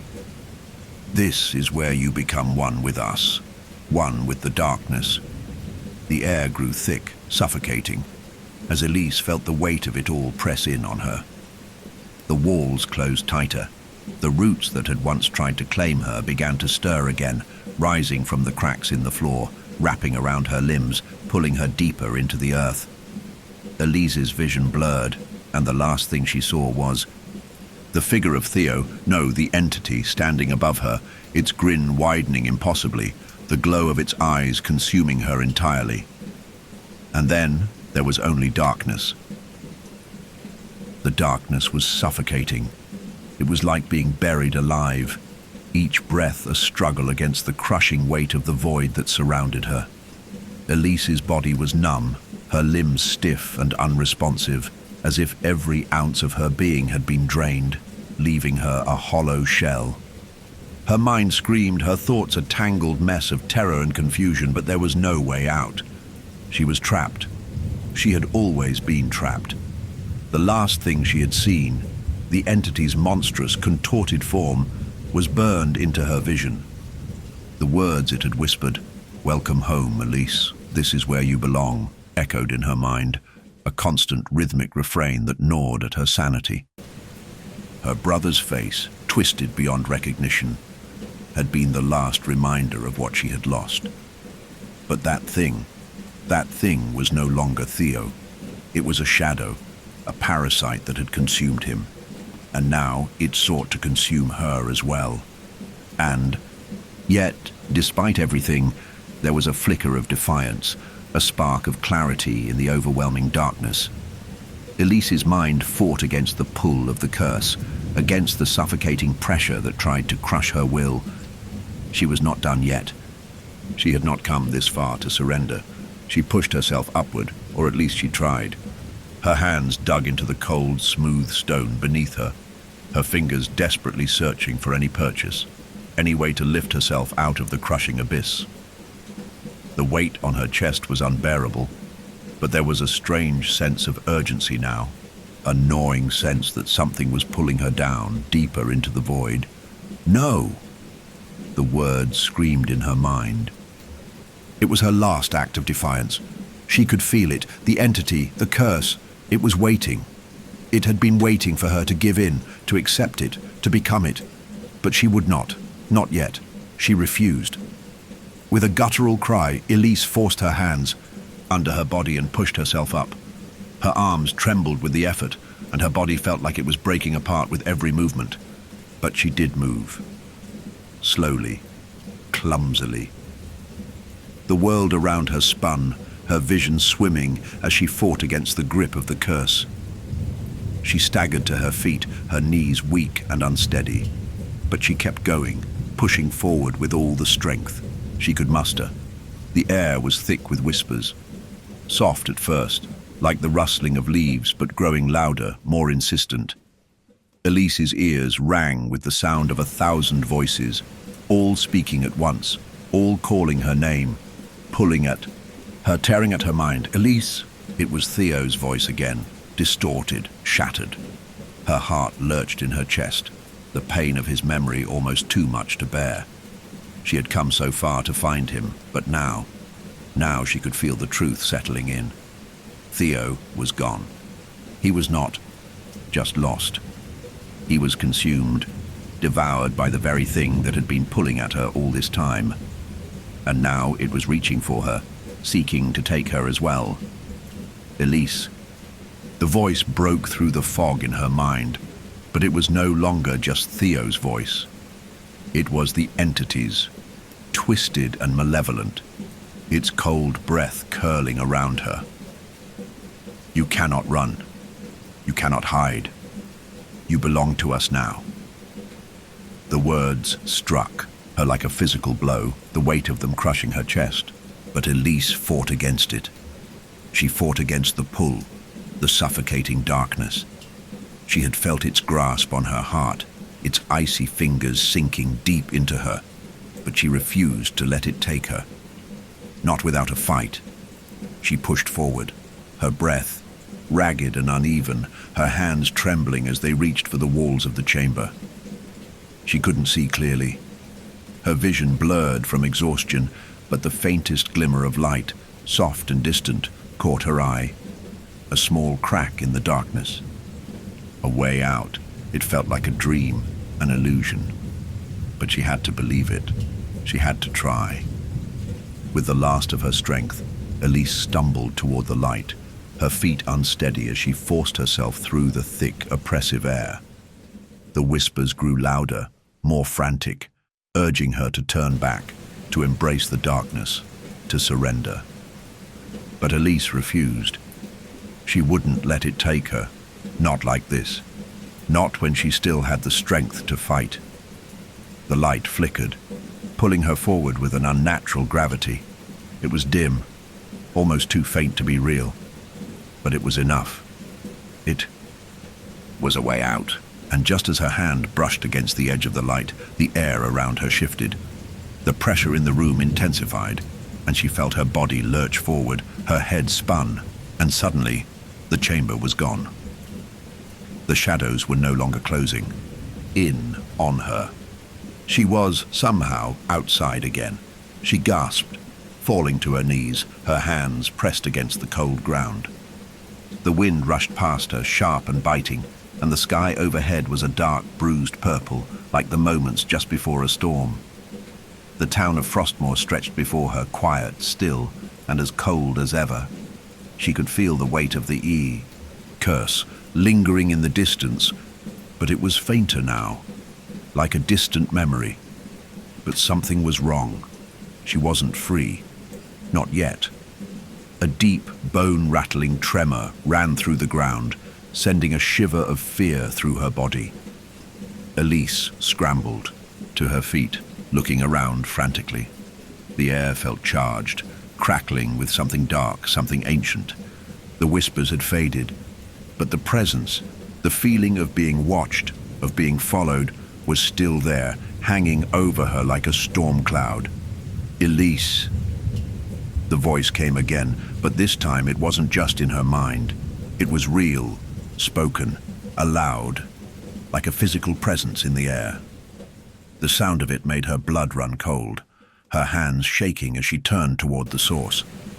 Standing at the edge of the town was the thing that had once been Theo. But now, it was no longer just a grotesque reflection of him. It was the full manifestation of the entity, the creature that had taken him, that had taken everything.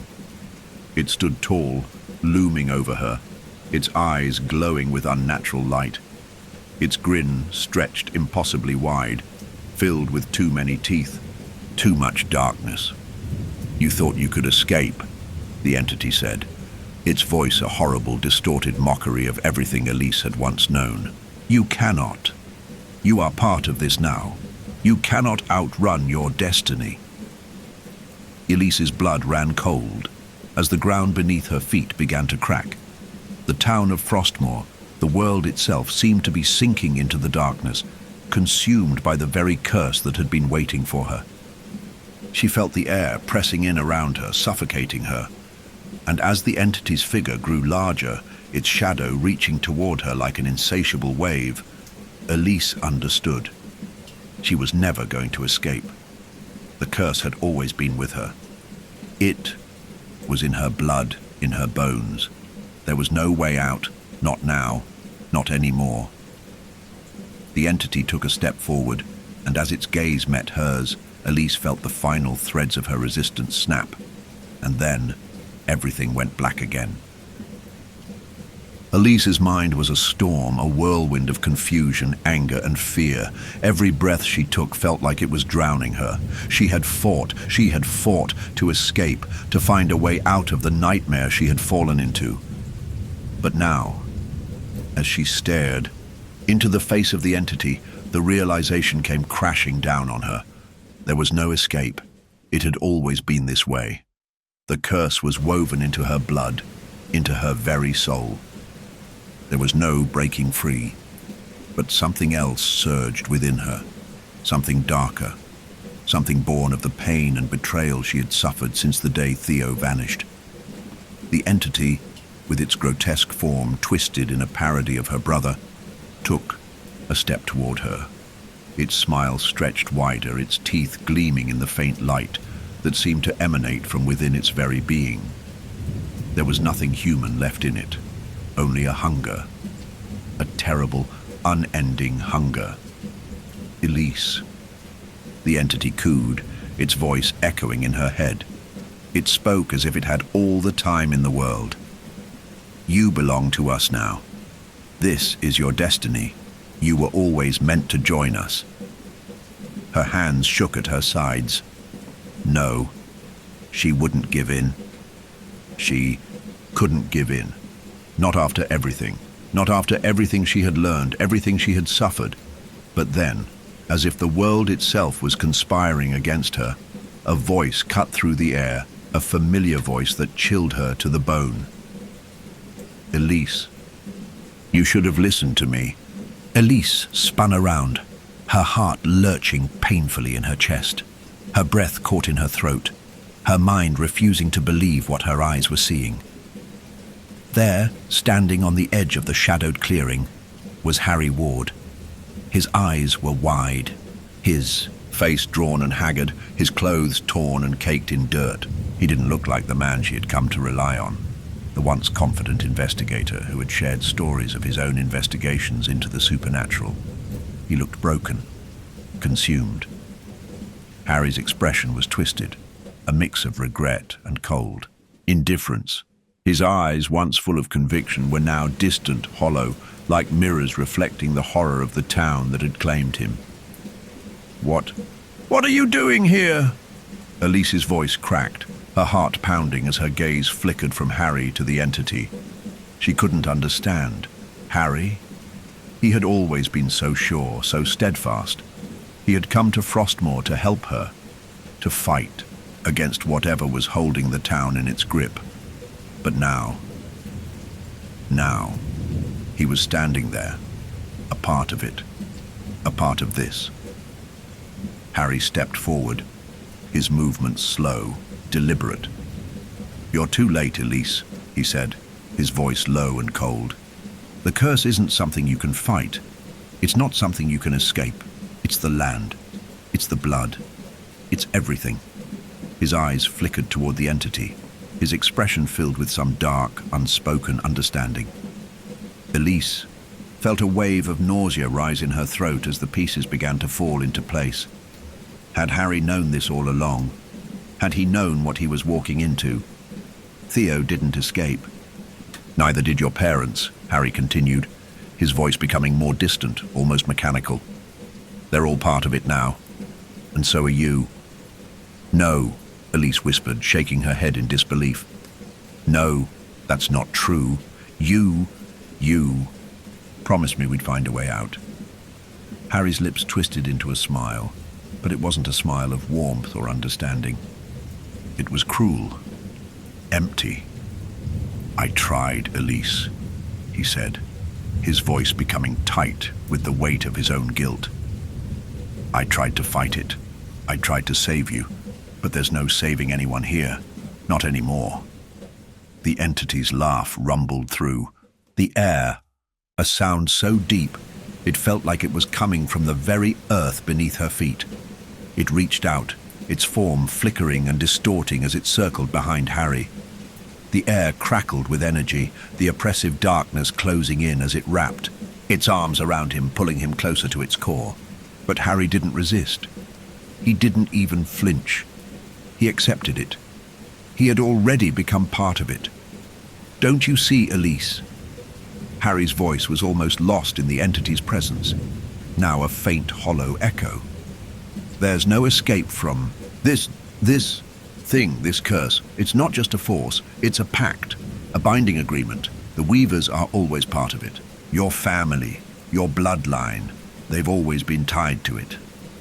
Elise's eyes widened as the full weight of his words sank in. Her stomach churned as the realization hit her. Harry knew. He knew that there was no way to fight it, no way to outrun it. He had become a part of it, just like Theo, just like her. But why? She managed to gasp, her voice breaking. "Why didn't you tell me? You could have—" "I couldn't," Harry interrupted, his voice now distant, the warmth completely drained from it. "I was part of it long before you came here, before you came back.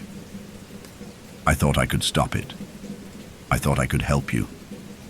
His gaze flickered to the entity. "But it was too late for me, and it's too late for you." Elise's breath hitched. The ground beneath her seemed to shift, and the air around her thickened, suffocating her with the weight of his words. She felt the pull again, the presence of the entity reaching toward her, drawing her in like a tide she could never escape. The shadows seemed to grow taller, darker, stretching across the ground as if to swallow everything whole. And Harry had given in. A cold, bitter rage surged through Elise, flooding her chest with heat. She wouldn't become another part of this twisted cycle. She wouldn't give in. Not like this. Not after everything she had suffered. After everything she had lost. You betrayed me," Elise spat, her eyes flashing with an anger so hot it burned through the terror. "You lied to me. You let me believe—" But Harry wasn't listening anymore. He was already turning, his body folding into the shadow of the entity as the dark figure enveloped him, its fingers curling around his face like a vice.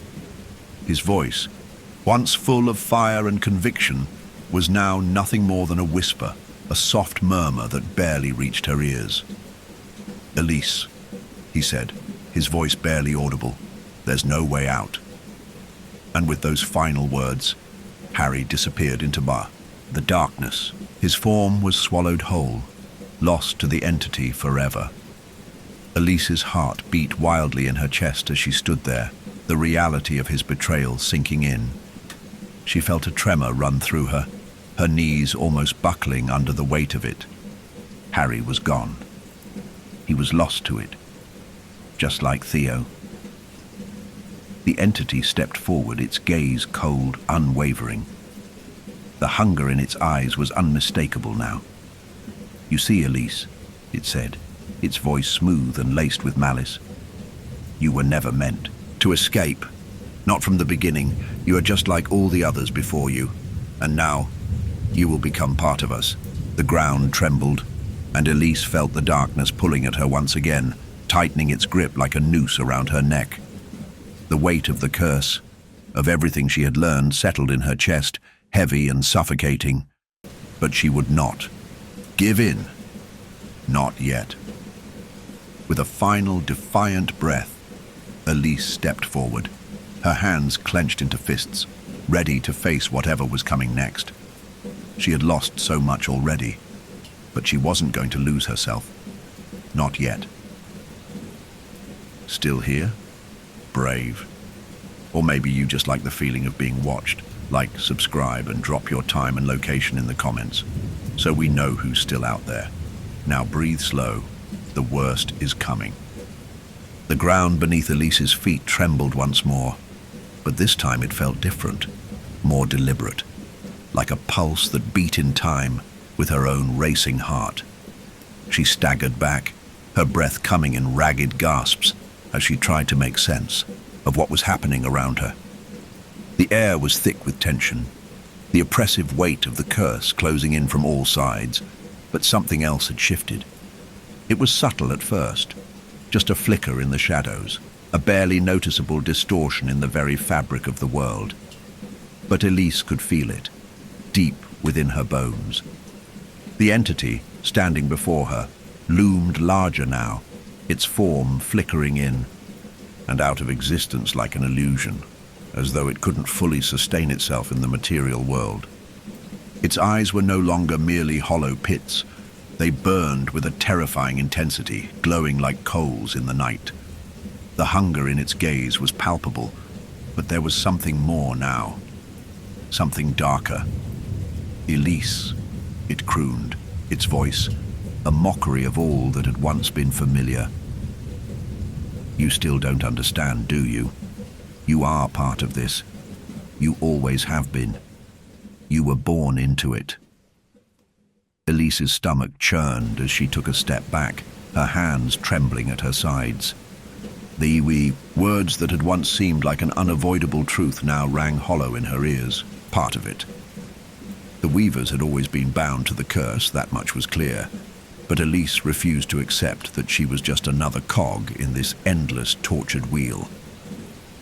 She glanced around, her eyes searching the vast, darkened chamber for any sign of an escape. But the space was oppressive, stretching out in all directions like an endless void. The shadows pressed in, dark tendrils curling toward her, as if the very darkness itself sought to claim her. The weight of the entity's presence bore down on her chest, suffocating, and the whispers rose again, soft, insistent, like voices. Carried on the wind. Elise, the entity said, its tone now filled with a strange, cruel amusement. You've always known you were chosen. You've always known that you would be ours. There was never any way out. No, Elise whispered through clenched teeth, the anger rising in her chest. I won't be yours. I won't be like the rest of them. I won't let you win. The words felt weak, but they were all she had left. Her body screamed at her to fall to her knees, to surrender to the crushing weight of the curse, but her spirit, her will, refused to break. Not yet. Not now. A flicker of movement caught her. In the far corner of the chamber, a faint crack appeared in the stone floor, a jagged line that split the ground, as though something beneath was fighting to break through. The entity's attention snapped to the crack immediately, its glowing, eyes narrowing as it stepped closer, its form warping with agitation. No! The entity hissed, its voice twisted with fury. This cannot be. Not yet. The crack in the floor widened, and Elise's breath caught in her throat. It wasn't just a crack. It was growing. A tremor ran through the ground as something deep beneath began to stir. The dark energy in the room seemed to recoil, as if the very fabric of reality was beginning to split. What is this? Elise murmured, her eyes wide with disbelief. She felt it then, the faintest tremor beneath her feet like a pulse. That resonated in time with her own heartbeat. The ground shuddered again, and she stumbled, her body weak from the strain of everything that had happened. But the crack was widening, growing bigger with every passing second, and something was moving inside it, alive, something ancient and powerful. The entity hissed, its form flickering violently. It reached out toward the crack, its limbs jerking and distorting as it tried to close the rift, but something stopped it. A force, something primal and deep, was pushing back. No, the entity growled again, its voice low and furious. You cannot escape. This is ours. But Elise felt it too, the pull, the force pushing up from beneath the earth.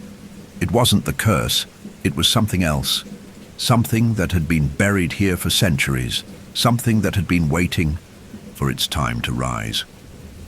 The darkness that had once been suffocating her now seemed to recede, pulling away from her like a tide retreating from the shore. "Elise," the entity whispered, its voice twisted with disbelief. "You should have stayed. You should have accepted your place. Now, you've made it worse." The air around her shifted again, the pressure lifting but not in the way she had hoped.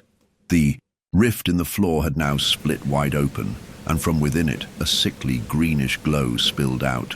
Something ancient and dark began to emerge. Twisted roots, covered in blackened, decaying tendrils, crawling upward from the earth. The floor cracked again, this time with a force that shook the entire chamber, and something otherworldly began to rise from below. It was a presence, a massive living thing, not the entity, something older.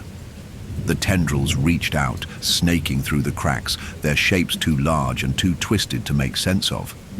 The floor seemed to shudder with the weight of it, as if the ground itself were alive. Elise could feel the power of it, the pulse, the heartbeat of something far beyond the entity, something that had been buried, forgotten, until now.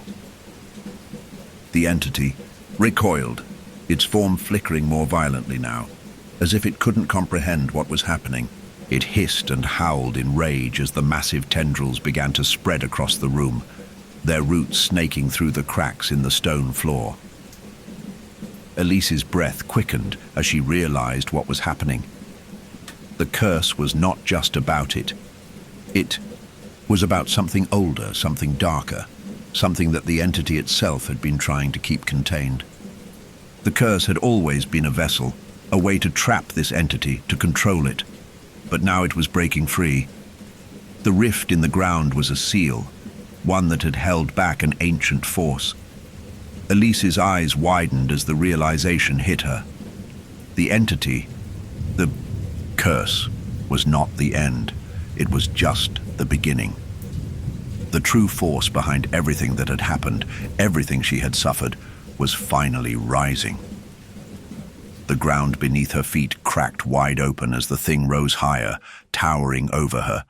Like a god, its form too monstrous to comprehend. And just as it reached out to claim her, Elise felt something inside her snap. Her hands clenched into fists, and for the first time since she had arrived in Frostmoor, she felt the power inside her. The power of resistance, the power to fight. Elise.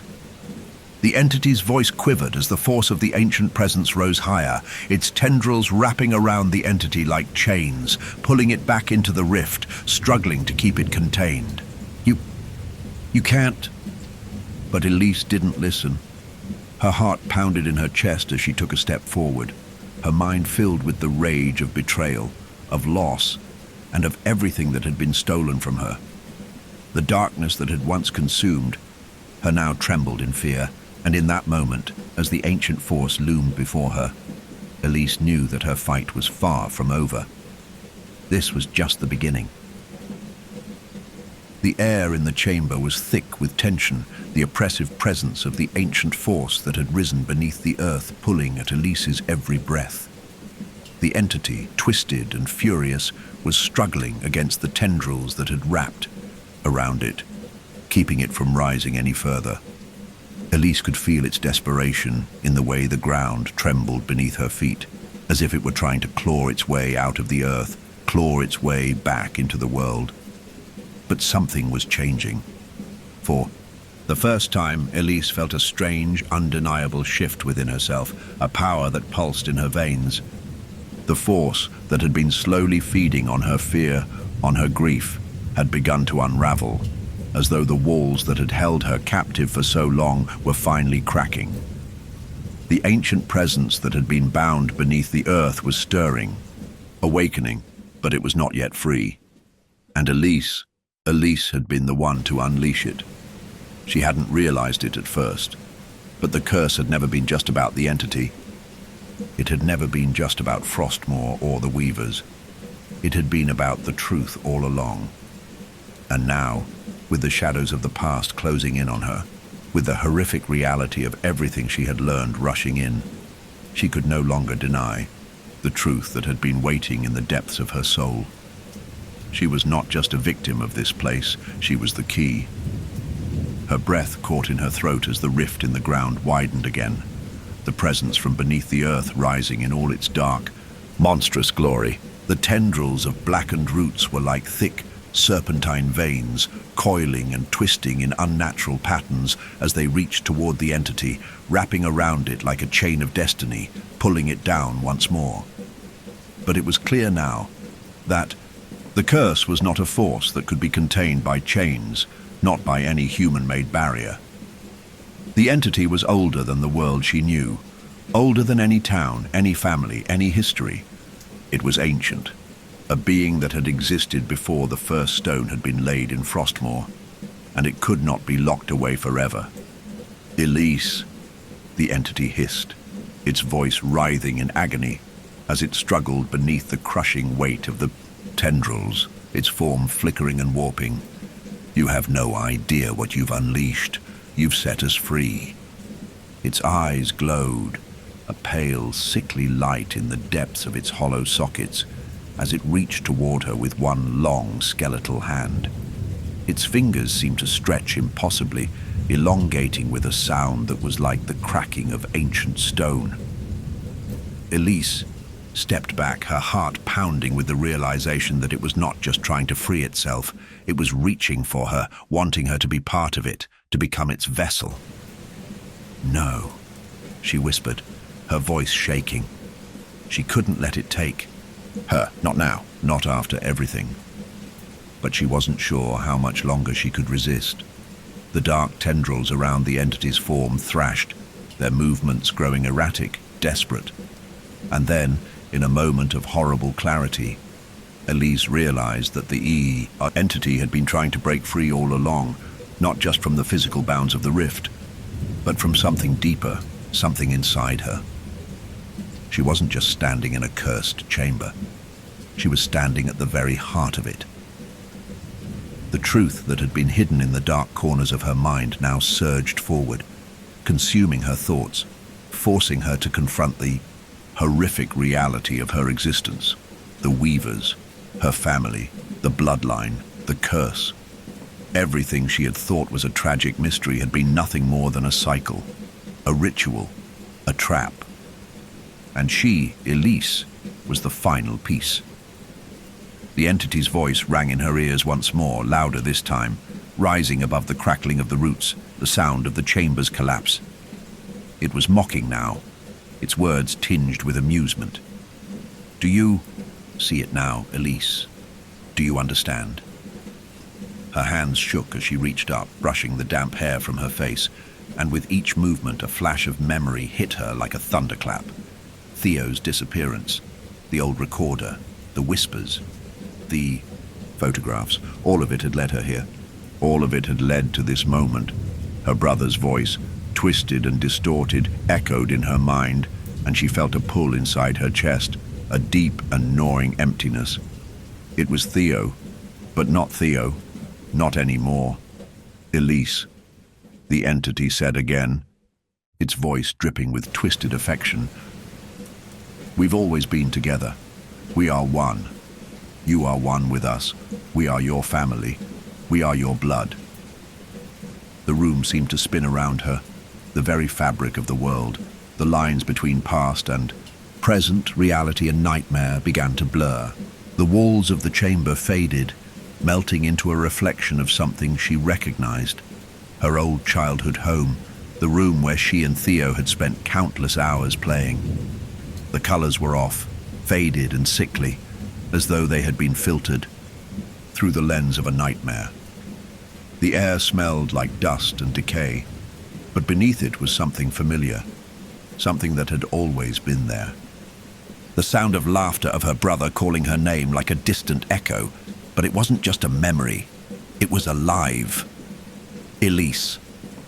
The voice came again, but this time it was not the entity. It was Theo's voice. Real, clear, calling to her. Her breath caught in her throat as she turned, her heart racing.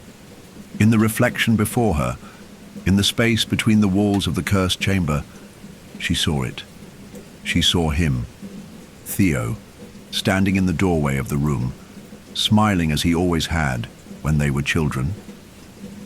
His face was warm, full of life, full of the man he had been before the shadows had taken him. "Theo," she breathed, her heart catching in her throat. Her fingers trembled as she reached out to him, desperate to bridge the distance between them, to finally reach the brother she had lost. But as her hand reached forward, Theo's image flickered, distorting like a fading memory, his smile melting into something dark. Something wrong. "No," Elise whispered, recoiling. "No, this isn't real. You're not real." The figure of Theo twisted, contorting into the shape of the entity, its grin widening in mockery, its form rippling and shifting until there was no longer any trace of him. What stood before her now was the thing that had taken everything from her, the curse, the darkness, the entity. Its eyes glowed bright, and it reached out for her, its skeletal hand extended. "Elise," it purred, its voice a twisted mockery of her brother's. "You are one of us now."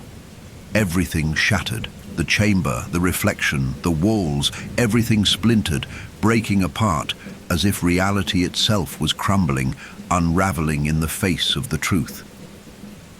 And in that moment, Elise knew that there was no going back. No escape, the bee.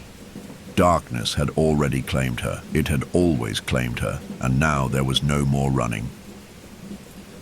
The air around Elise was thick, suffocating, as the chamber around her seemed to pulse with a dark, rhythmic force.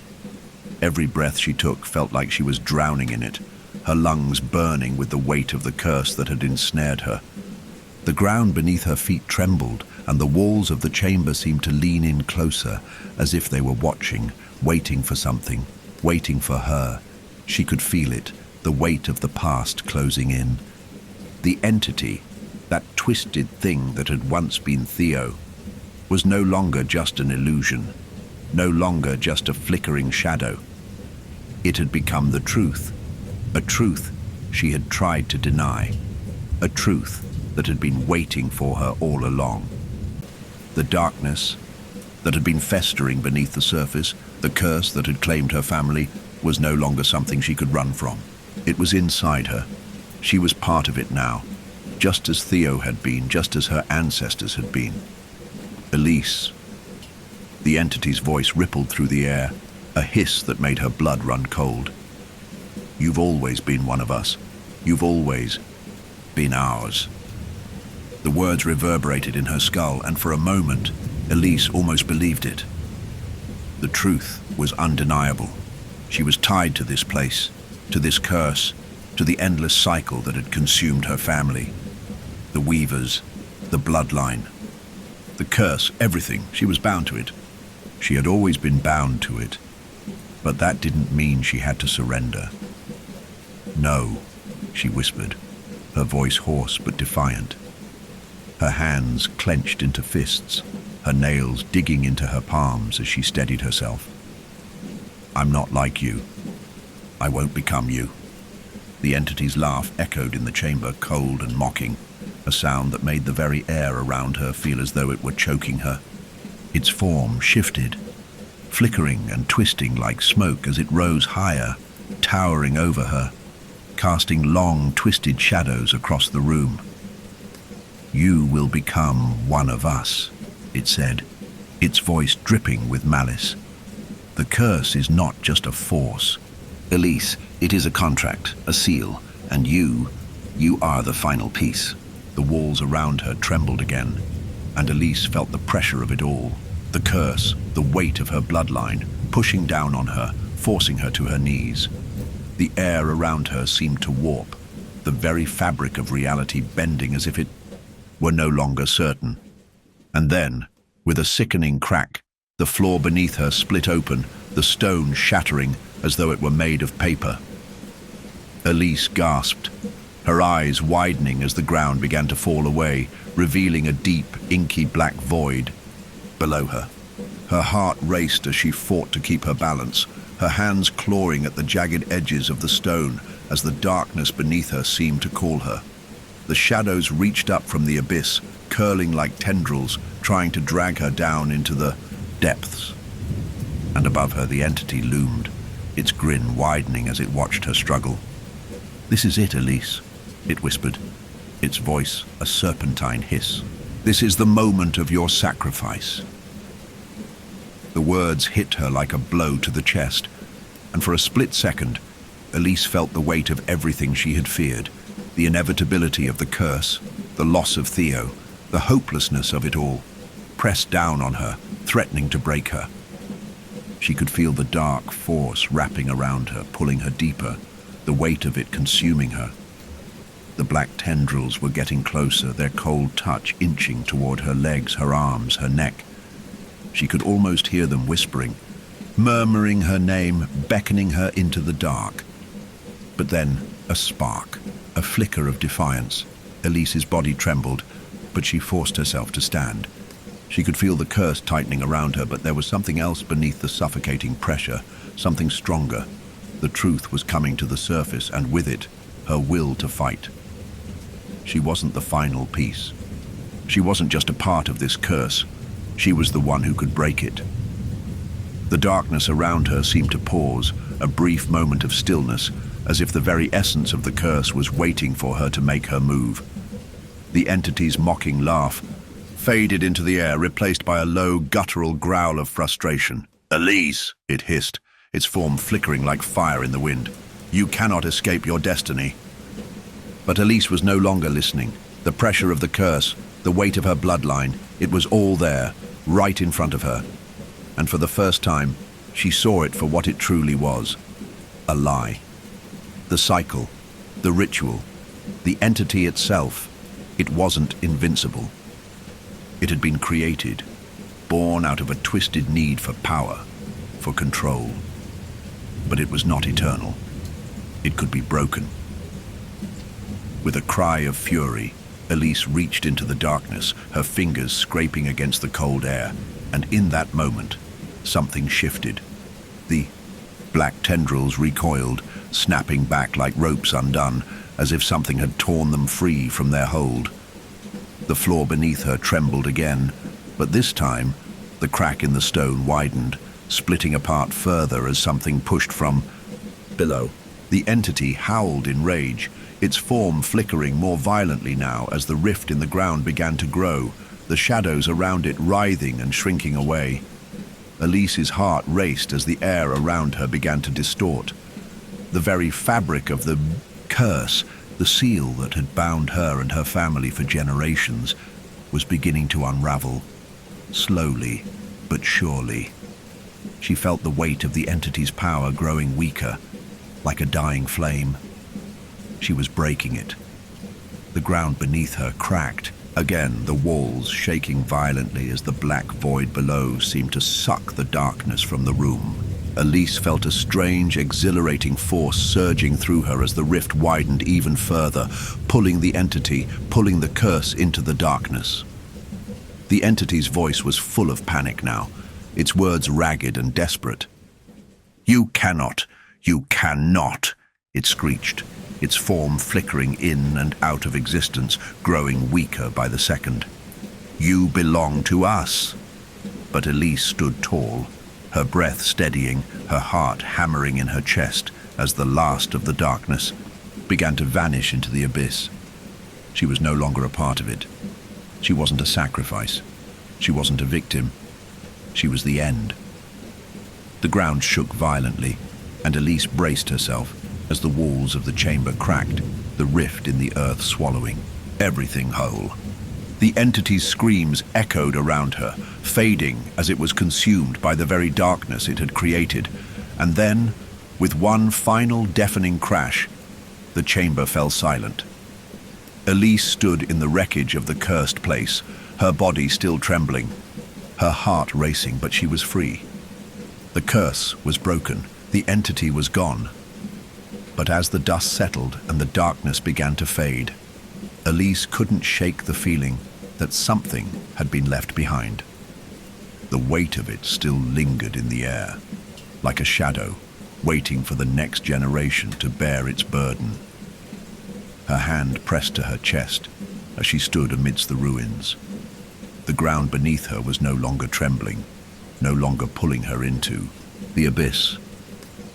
She had broken the seal, she had freed herself, but she knew that the curse wasn't truly gone. It would always be there, buried beneath the earth, waiting for the next weaver to wake it. And somewhere, deep within her, she felt the first stirrings of that eternal cycle. It wasn't over, not really. But for now, Elise was free. Elise stood in the wreckage of the cursed chamber, surrounded by the silent ruins of what had once been the heart of the darkness. The floor beneath her was cracked and shattered, pieces of stone scattered like debris, and the air was thick with the remnants of the force that had once suffocated her. The shadows that had clung to the walls seemed to recede, their oppressive weight lifting, but there was no relief. Instead, a hollow emptiness filled the space, an absence where the entity had once thrived. The ground beneath her feet still trembled with the echoes of the battle she had just fought, but the world around her was eerily still, as if the curse had simply faded into nothingness. But Elise knew better. The curse had not disappeared. She could still feel it, the residue of it, like a phantom lingering just beyond her reach. The world around her had shifted, but the foundation of what had been buried beneath Frostmoor, what she had broken, was still present, still waiting. The darkness had been severed but not erased, and Elise could feel it, like a tug at the back of her mind, a faint whisper at the edges of her consciousness. The curse had been bound to her bloodline for generations, and breaking the cycle had not been as simple as destroying the entity. It had been woven into her, into Theo, into everything that had happened here. She closed her eyes, taking a slow, shuddering breath. For a moment, the world around her seemed to collapse, the walls bending and warping like a vision just out of reach. The wind howled through the cracks in the stone, and Elise felt a deep, unsettling sensation wash over her. It was the same feeling she had had when she first arrived in Frostmoor, the sense that the town was not just alive but conscious. Watching, waiting. The ground beneath her feet shifted again, and Elise staggered back, her heart pounding. The floor cracked open once more, the jagged edges of stone splitting like a wound, and from the darkness beneath, a figure emerged. At first, Elise thought it was the entity returning, its twisted form rising from the abyss to reclaim what she had stolen. But as the figure rose from the depths, it became clear that this was not the entity, not the cursed being she had fought. It was someone else. Elise. The voice was faint, fragile, like a whisper carried on the wind. The sound of it made Elise's blood run cold. She could feel her pulse quicken as the figure took shape, rising from the rift in the stone. It was a man, tall with dark hair and a pale face. The figure stood motionless for a moment, and then his eyes locked onto hers. "Elise," he repeated, his voice distant, broken. The words seemed to reverberate, like an echo bouncing off the walls of the chamber. Her breath caught in her throat. The figure's face was familiar. Too familiar. "Theo," she whispered, her voice trembling. But even as the words left her lips, she knew this wasn't Theo. This couldn't be him. But the figure before her looked like him. His features, the same dark hair, the same piercing eyes, the same haunting gaze. But there was a sharpness to his face now, a coldness that hadn't been there before. It was as if something had drained the warmth, the life from the boy she had once known. The figure's mouth twisted into something between a smile and a grimace, and Elise could feel the darkness shifting around her. It was as though the rift itself had brought something back. something she couldn't understand.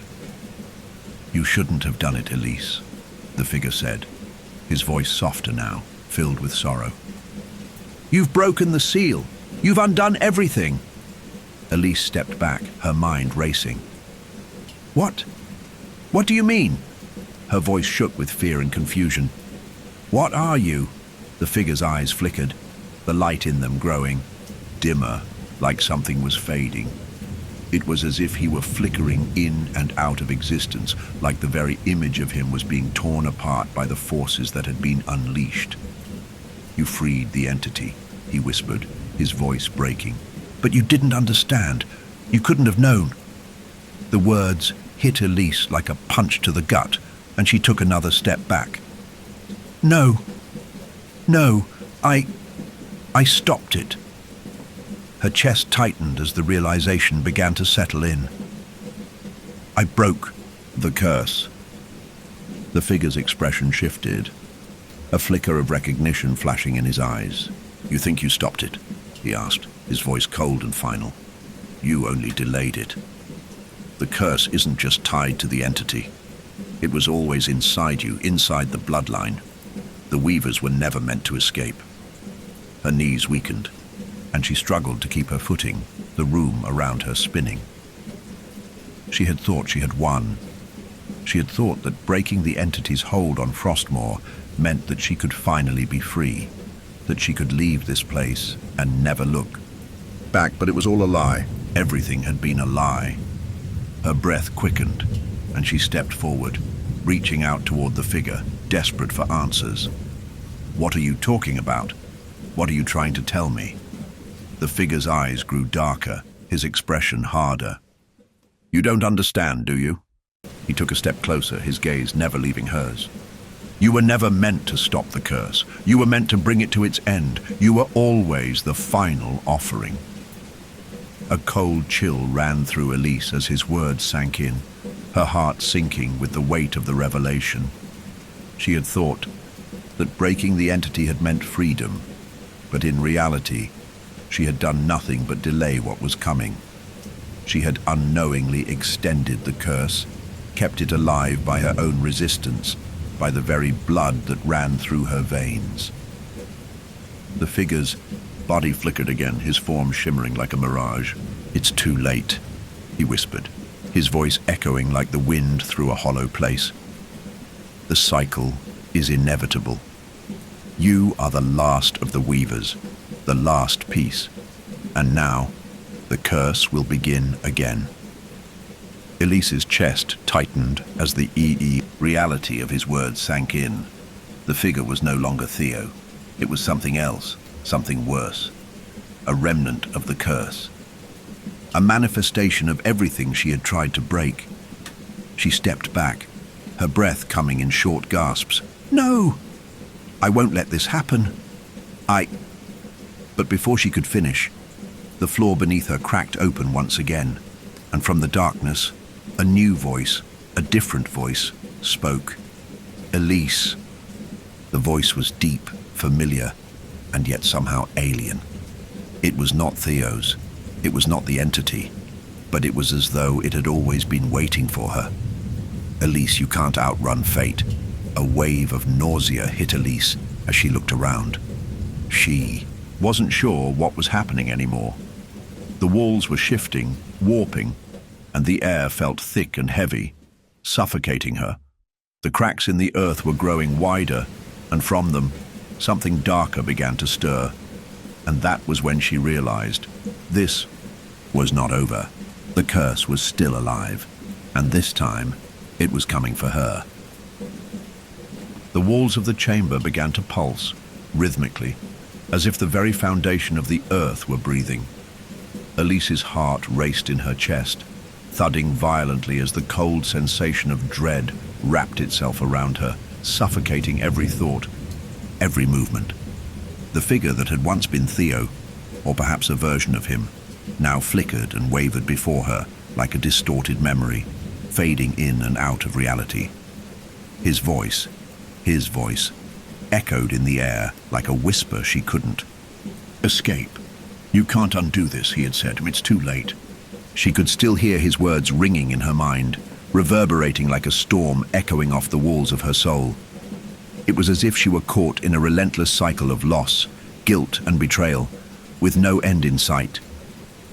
It was the curse that had always been there, that had always been tied to her bloodline, to the Weavers. She had thought she had broken it, thought she had shattered its hold, but she had only delayed its inevitable return. The ground beneath her trembled again, the sensation of something stirring deep below, sending a shudder through her entire body. She stumbled backward, her breath coming in sharp, panicked gasps, her mind racing. She had no idea what was happening anymore. The room was no longer just a chamber. The walls were folding, stretching, warping around her, as though they were no longer bound by any set of laws. Time itself was bending. Elise. The voice came again, but it was no longer just an echo of the past. It wasn't Theo's voice. It wasn't even the entity's. It was a new voice, cold, dark, and ancient. A voice that had always been buried beneath the surface of everything she had known. A voice that had been waiting for her. Her eyes scanned the room, searching for the source of the voice, but the shadows seemed to swallow the light, stretching across the room like dark veins, creeping closer, suffocating her with their presence. The floor cracked again, this time violently, as though the very ground was being torn apart. Elise gasped, her knees weakening as the air grew thick with the presence of something alive, something watching. She didn't know what was coming, but she could feel it, the weight of it, the force of it, something ancient, something bound. In darkness, had been awakened. Elise. Her name was whispered, but not by any person. The air seemed to tremble with the force of the word, the very atmosphere warping, as if the very essence of the room itself was responding. She turned, her breath shallow, her pulse frantic as she saw it. The shadow. It was more than just a shape. It was a presence. It loomed in the corner of the room, towering and shifting in the darkness, its form indistinct but massive, filling every corner of the chamber with its oppressive weight. It was as though the shadows themselves had taken shape, become real, and it moved with a purpose. Toward her. Her body froze. Her instincts screamed at her to run, to escape. But there was nowhere to go. There was no place to run from this thing. The walls of the chamber, now a shifting blur of darkness and light, seemed to close in on her, and the shadow reached out. Its hands, or rather its tendrils, stretched toward her like the claws of some ancient beast, hungry, insatiable. Elise, the voice said again, now more than a whisper. It was louder, clearer, but still unfamiliar. You've set it free. A rush of memories flooded Elise's mind, each one sharper than the last. She saw her brother Theo as a child laughing in the sunlight. She saw her parents, her mother's kind smile, her father's protective embrace. She saw the day they left, the day everything changed. And then she saw it. The day she first stepped into Frostmoor, the town that had always been bound to her. The place where the darkness had begun, the place where it had always been waiting. She had thought she was here to save Theo, to break the curse, to find him. But now she understood. She hadn't come here to save anyone. She had come here to complete the cycle. The shadow seemed to shift again, and Elise felt the ground beneath her feet shudder. The very air felt alive, suffocating her as it pressed in from all sides. The entity, the force that had plagued her, family for generations, had always been waiting for her. And now she was part of it. She had always been part of it. You are not free, Elise, the voice whispered, louder now, so close she could feel its breath against her ear. The curse was never meant to be broken. You cannot outrun what is in you. Her chest tightened, and her breath caught in her throat. No, she wouldn't accept this. She couldn't. She had already fought so hard, fought so long to break. The hold the curse had on her family. She had to keep fighting, but how? Her body shook as she looked at the shadow before her, its form still shifting, growing ever closer. The darkness had taken on substance, real substance, and it reached for her, pulling her toward it with an almost magnetic force. She could feel its tendrils curling around her, the cold touch of it biting into her skin, drawing her closer to it. There was no more escape. It was inevitable. It was inside her. No, Elise whispered, her voice shaking with a mixture of fear and defiance. I'm not like you." The shadow paused, and for a moment everything seemed to still. Then the voice answered, softer, more intimate, but still filled with that same overwhelming presence. "Elise, you don't understand," it said, its tone almost tender, as though it were explaining something to a child. "You never have. You were always the one who would awaken it. You were always the one who would bring the darkness back." The shadow reached forward, its form suddenly solidifying, its shape becoming clearer, more real. It was tall, taller than anything human, its limbs stretching unnaturally, its face a void, empty but filled with the remnants of the past. And in its eyes, Elise could see it, the truth, the reality she had been avoiding. It was not the entity she had fought. It was not something born of the town, of Frostmoor, or even of the Weavers. It was older. It was the true force that had been lurking beneath the surface. It was the thing that had never gone away, the thing that had always been there. Her hands reached for the ground, her nails scraping against the stone, her chest heaving as she tried to resist the pull of the darkness. She was not going to become this thing. She couldn't. Not again. And yet, as the shadow loomed closer, as the tendrils closed in around her, Elise understood the truth. She had always been a part of this, always, and now, the moment she had feared was finally here. The final awakening. "Elise." The shadow whispered one last time, its voice now filled with something darker, more terrible. "It's too late," and the world around her began to dissolve. The world seemed to fall away as Elise felt herself being consumed by the darkness.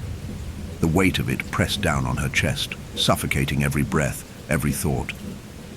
Her body was paralyzed, as though her very will had been drained from her. She tried to scream, but the sound was swallowed by the all-encompassing void around her. There was nothing but the crushing presence of the shadow, the ancient force that had risen from beneath the earth, that had always been tied to her bloodline, that had always waited. It was too much, too overwhelming. She could feel herself being pulled toward it, toward the figure that loomed before her, its form growing more solid, more real with every passing second. Its tendrils wrapped around her, cold and insistent, pulling her closer, drawing her in.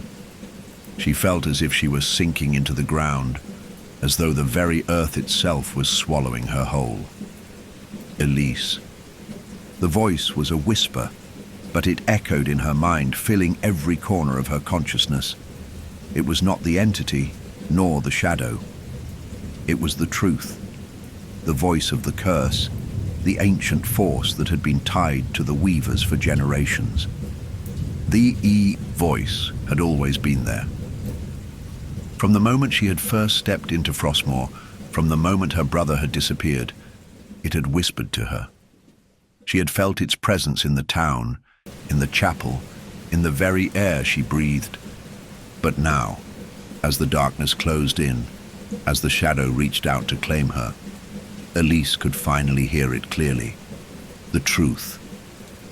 "You have always been part of it," the voice whispered, a slow, drawn-out murmur. "The bloodline, the curse, you are the last, the final piece." Elise's heart pounded in her chest, and for a moment, she wondered if it was her own heartbeat she heard, or if it was the pulse of the darkness, the sound of something far older, far more ancient than anything. She could comprehend, she could feel the weight of it, the truth of it, as it pressed in on her from every side. "No," Elise whispered, shaking her head, her body trembling with the force of the resistance she felt rising inside her. I won't be part of this. I won't be like them." But the voice only grew louder, more insistent, filling her mind with a sickening clarity. "You already are," it said. "You always have been." The darkness was closing in, but Elise still fought. She pushed against it with all her strength, trying to free herself from the tendrils that wrapped around her limbs, pulling her into its embrace. She struggled, her body aching, her mind clouded with terror. But then something shifted. The shadow flickered, its form faltering for the first time. The tendrils that had been pulling her in loosened, their hold weakening, and in that moment, Elise's breath caught. It was not the entity that had held her, not the thing that had been so twisted and unrelenting. No, this was something else, something far darker. A crack appeared in the fabric of the darkness. It split open with a sound that was like the tearing of the world itself, deep, resounding and terrifying. And through that crack, Elise saw it. The mirror, the ancient mirror that had been with her all along. It stood there in the center of the chamber, rising from the rift that had opened in the stone floor. It was no ordinary mirror. It was old, older than anything she had ever seen. The frame was intricate, twisted, covered in runes that pulsed with a faint, eerie light. The glass was cracked, but the cracks were filled with black, swirling tendrils that moved like something alive, like the darkness itself. "Elise." The voice echoed again, but it was coming from the mirror now. It was not the shadow. It was something else, something deeper, something that belonged to the mirror, to the curse. Her reflection appeared in the glass, but it was not her own. It was a twisted, fractured version of herself, a dark silhouette that shimmered with the same sinister energy that had been haunting her from the beginning. The figure in the mirror reached toward her, its fingers extending, and Elise gasped as she saw the reflection move, not like her, but as though it had a life of its own. The mirror's surface rippled, distorting, and the voice came again. "You cannot escape, Elise. The truth is in your blood, in your soul." She stumbled backward, her mind reeling as the reflections of her past, of her family, swirled within the mirror's depths. She saw her parents, her brother, but they were not as they had been. Their faces were distorted, twisted by the curse, their eyes empty, like puppets controlled by some unseen force. And in the center of it all she saw herself, the real her, or perhaps the version of herself that had always been trapped within the mirror, the version that had been bound by the curse long before she ever realized it. "No," Elise gasped, her voice hoarse. "This isn't me. This isn't who I am." But the voice only laughed, low and dark, the sound vibrating in her chest, filling her with a cold, unbearable certainty. "It is you. The curse, the bloodline, the weavers, they are you. You have always been a part of it. This was always your fate." Elise felt the truth settling in like a weight in her gut, a terrible realization. She wasn't just fighting the curse. She was bound to it. Her very existence had always been a part of the cycle, a twisted, inevitable cycle that fed on the weavers, on her family. The entity had been a manifestation of that curse, but it was only a part of it. The real power, the true darkness, was far older, far deeper than she had ever understood. And now, standing before the mirror, Elise finally understood what she had to do. She couldn't run anymore. She couldn't escape the darkness. She was the darkness. The cracks in the mirror began to expand. The the tendrils of darkness spilling out from the shattered glass, and Elise could feel it, the curse, flowing through her.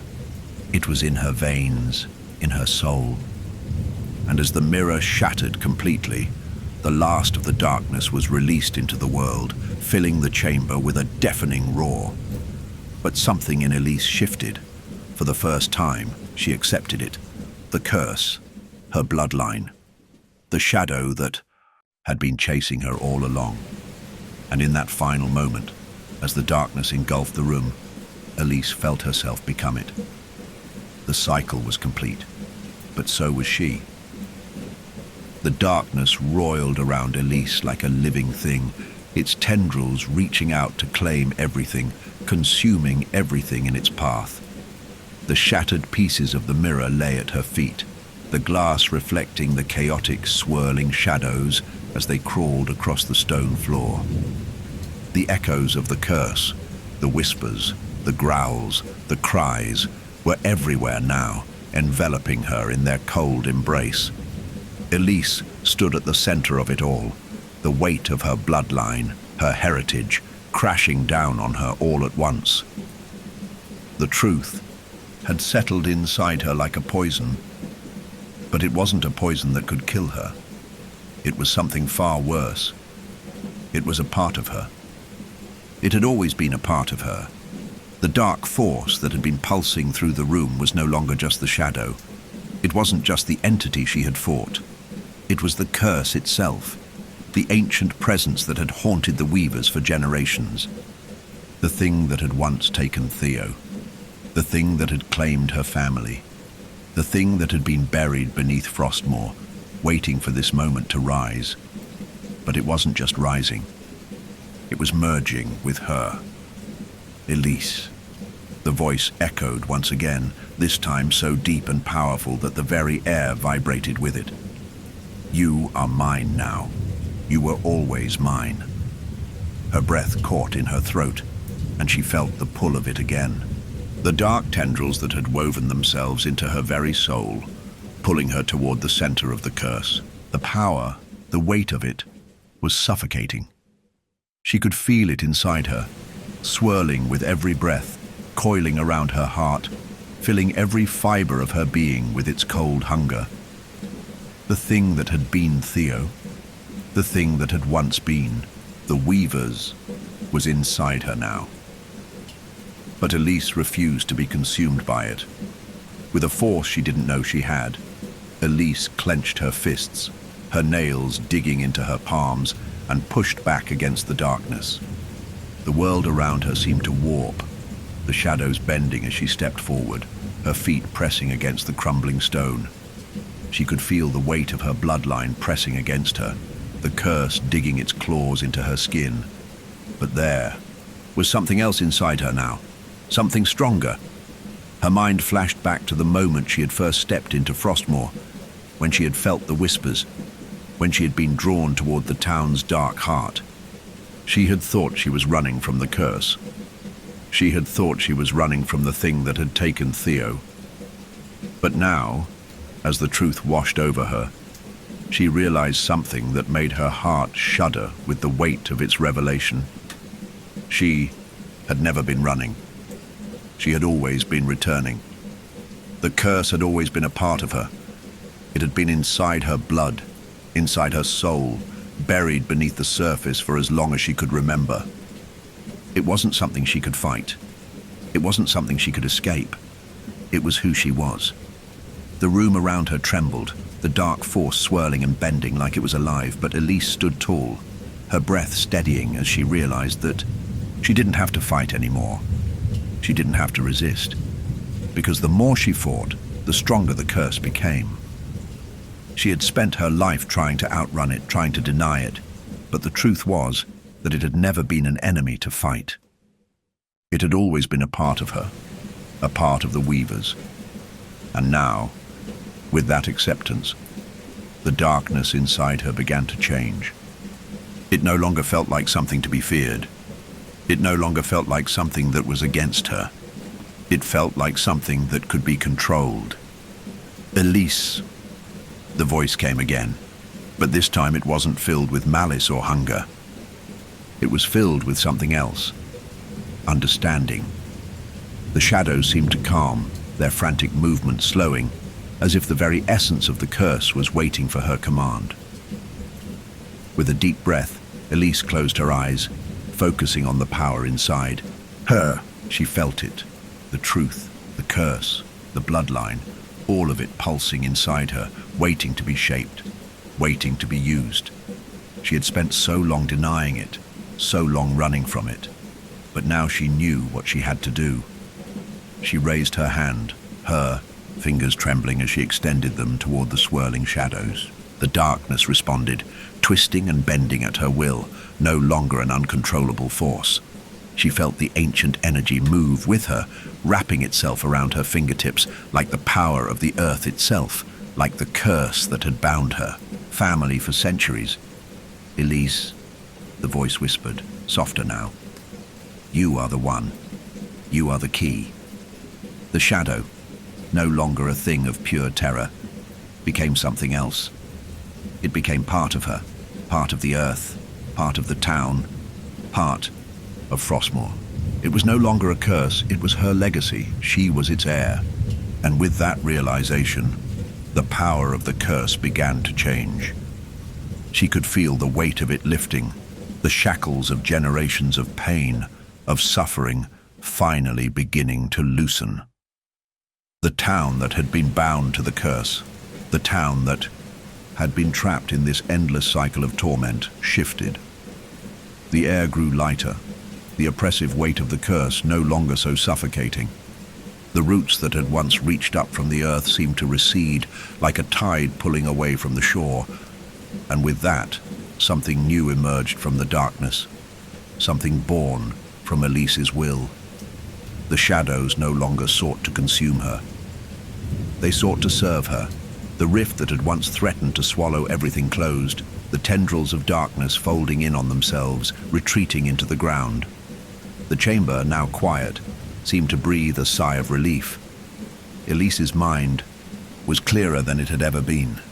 She could feel it. The power was hers now. She was the one who controlled it. The town, the curse, Frostmoor itself, was changing. She had broken the cycle. The voice that had haunted her was now silent, and in its place was something new. Freedom. The burden of the curse had been lifted, not by destruction, but by understanding. She had accepted it, embraced it, and in doing so, she had become its master. But as the last of the shadows melted away, Elise knew that this peace would not last forever. The curse would never truly be gone. The darkness that had been awakened was part of her, part of the world, and it would always find a way to return. But now she was ready. She had the power to control it, to bend it to her will. The town would never be the same. Neither would she. And as the first rays of dawn broke through the cracks in the stone, Elise stood at the center of it all, her breath steady, her heart calm. The curse was not defeated. It was reborn. The air in Frostmoor felt different. Lighter, almost, as if the town itself was breathing again, finally free from the suffocating grip of the curse that had haunted it for so long. Elise stood in the middle of the now quiet chamber, surrounded by the remnants of the darkness she had only moments before bent to her will. The tendrils of shadow had receded into the earth, leaving nothing but stillness in their wake. The walls of the chamber, once pulsing with unnatural energy, now stood silent, their jagged cracks sealed, their oppressive weight lifted. She felt the power inside her, the power of the curse, of the bloodline, of the ancient force that had shaped her destiny. It was no longer a force that sought to consume her. She had claimed it. The darkness that had been her enemy, her fear, was now a part of her legacy. Elise. The voice came again, but it was softer now, like a distant whisper. It no longer had the malicious bite it once carried. It no longer felt like a weight pressing down on her mind. The voice now seemed more like a memory, fading with each passing moment, its power dwindling as the curse weakened. It was as though the town itself was releasing its grip on the past, on the endless cycle of pain and suffering that had plagued the weavers for generations. Elise. The voice was still there, but it was no longer the entity, nor the shadow. It was something familiar, something she had heard before, something she had pushed to the back of her mind for far too long. Theo. Her brother's name echoed in her ears, and for a moment, Elise felt a sharp pang of grief.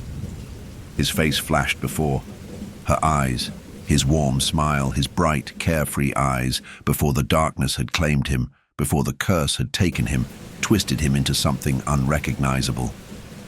And in that moment she realized something that shook her to the core. She had never truly let him go. She had spent her entire life chasing after a version of him that had never been real. Her eyes closed, the weight of that realization pressing down on her. She had been chasing the memory of Theo, but she had never truly accepted that the real Theo, the boy she had known, was lost to the curse. And now, as she stood here in the center of this broken, still world, she understood something even more profound. It wasn't just the curse that had shaped her destiny. It was the legacy of the weavers, a legacy that went deeper than blood, deeper than the ancient rituals. It was a legacy of choice. She could feel it now, deep in her chest, the weight of the decision she had made, the choice to break the cycle, the choice to face the curse head-on, to not run, to not give in. It had cost her her family. It had cost her Theo, but it had also given her something more powerful than any curse could ever take away. Control. The whispers in the chamber faded, and for the first time since she had entered Frostmoor, she felt at peace. The weight of the town's history, the weight of the curse, the weight of the weaver's sins, they had all been lifted from her shoulders. She was no longer bound by the past, no longer chained to the legacy of the darkness. It had been reclaimed. Reborn in her hands under her will, Elise. The voice came again, quieter now, almost a sigh. It was Theo's voice, soft and distant, as though it were calling to her from beyond the veil. But this time Elise didn't flinch. She didn't feel the sharp pang of loss. She didn't feel the need to chase after him anymore. She was the one who had ended the cycle. She was the one who had broken the chains. And with that knowledge, she realized something even more important. Theo's memory was not something she could fix, nor something she could rewrite. He was gone, lost to the curse, and she had to let him go. The world around her seemed to come alive again, as if the very fabric of reality had shifted, allowing light to break through where darkness had once held sway. She felt the breath of the earth beneath her, the pulse of life returning to Frostmoor. But it was different now. It was quiet. The town, though still alive, was no longer held in the grip of fear and darkness. It was healing, slowly, steadily, as if the town itself had taken a deep breath after centuries of suffocating. Elise. The voice again, now distant, fading into the background. And then, it was gone. For good. She stood alone now, in the center of the chamber. The power of the curse of the darkness had shifted. It had been transformed into something else, something that was no longer a threat to her, to the town, to her family. She had broken the cycle, but she had also become a part of it. And with that, she knew that her legacy, the Weaver legacy, was now hers to shape. She wasn't the only one left. Frostmoor was still there. The town was still alive. And now it was her responsibility to guide it forward, to ensure that the curse would never return again. The shadows of the past had been banished, and the future was in her hands. As she turned and left the chamber, the weight of her decision settled over her. She wasn't running from the past anymore. She wasn't hiding from what she had become. She had embraced it, and in doing so she had freed herself from it. The curse was over.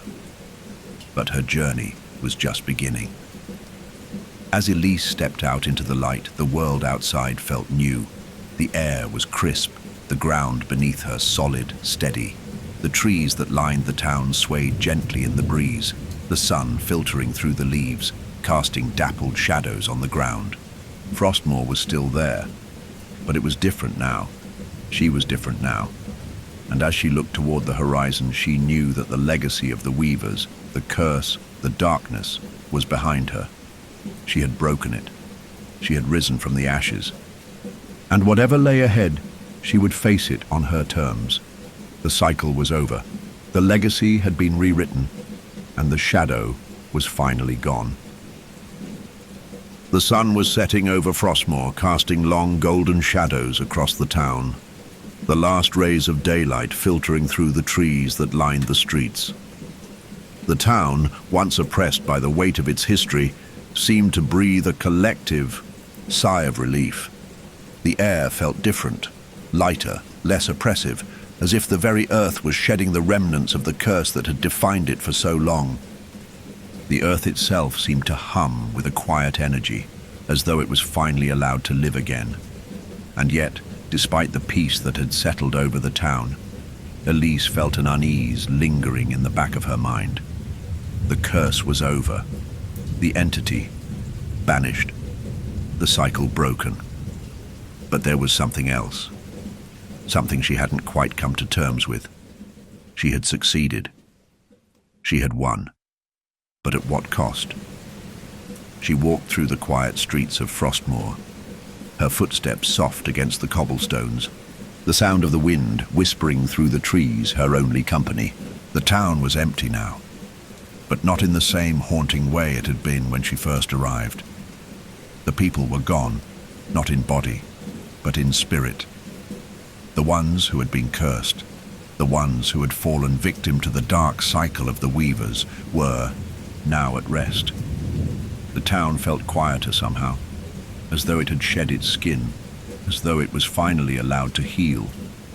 But Elise knew better than to believe that healing would be simple. The town might be free of the curse, but the memories lingered. And the bloodline, her bloodline, was still part of Frostmore. It always would be. Her hand grazed the edge of a building as she passed it, the wood still weathered, the stone still cracked. The town's history was written into every brick, every beam, every piece of earth. The Weavers had built this town, and they had destroyed it piece by piece.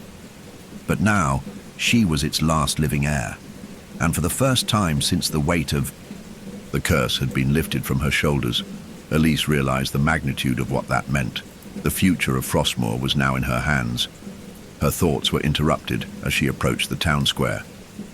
The once ominous bell tower loomed before her, the broken clock frozen at midnight, the symbol of a town lost in time.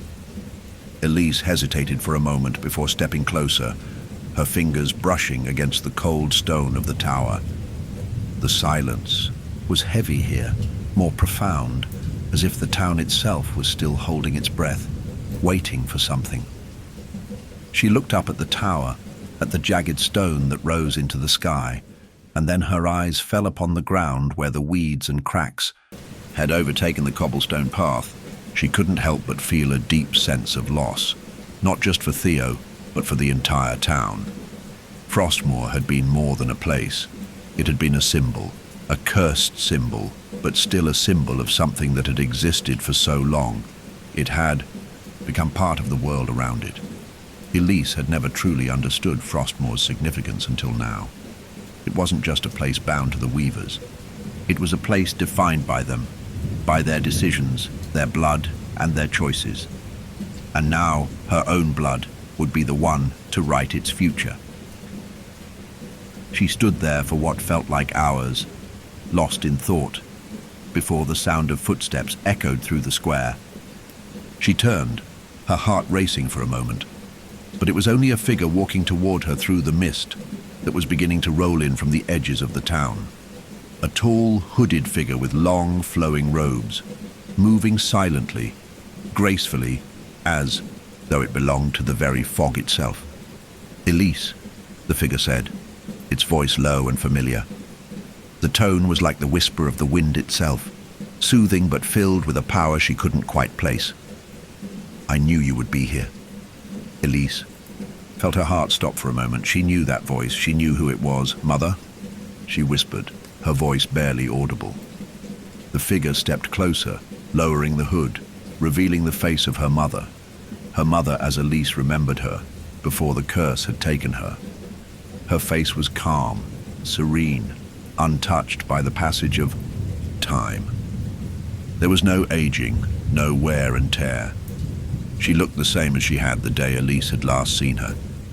But there was something different now, something other about her. Elise took a step back, her chest tightening.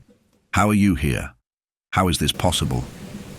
Her mother smiled, a soft, sad smile that seemed to be filled with both love and sorrow. "I'm a part of you, Elise, and you, a part of me. The curse may have taken us, but our legacy, it never really left." Elise shook her head, the confusion thick in her mind. "But you died. The curse claimed you. It claimed all of us. How are you standing here?" Her mother's eyes softened and she took a slow step forward, reaching out with a delicate hand to touch Elise's cheek. The touch was warm, grounding, but it sent a shiver through Elise. The air felt thick with some strange, unseen force, as if something had shifted in the world around them. The curse was never about the physical world, Elise. It was a tether, a link. It bound us to this place, to this town, to our bloodline. But it could not hold us forever. Her voice trembled slightly, but there was strength in it. "You have broken the cycle, Elise, and because of that we are free." Elise felt a tremor in her own body, a deep, hollow sensation in her chest. Her heart hammered in her ribcage, and the realization hit her like a wave. She had thought she was alone, that everything she had done, everything she had fought for, was for nothing. She had thought the curse had only taken her family, her brother, and herself. But now, standing before her was her mother, not a spirit, not a memory, but something more.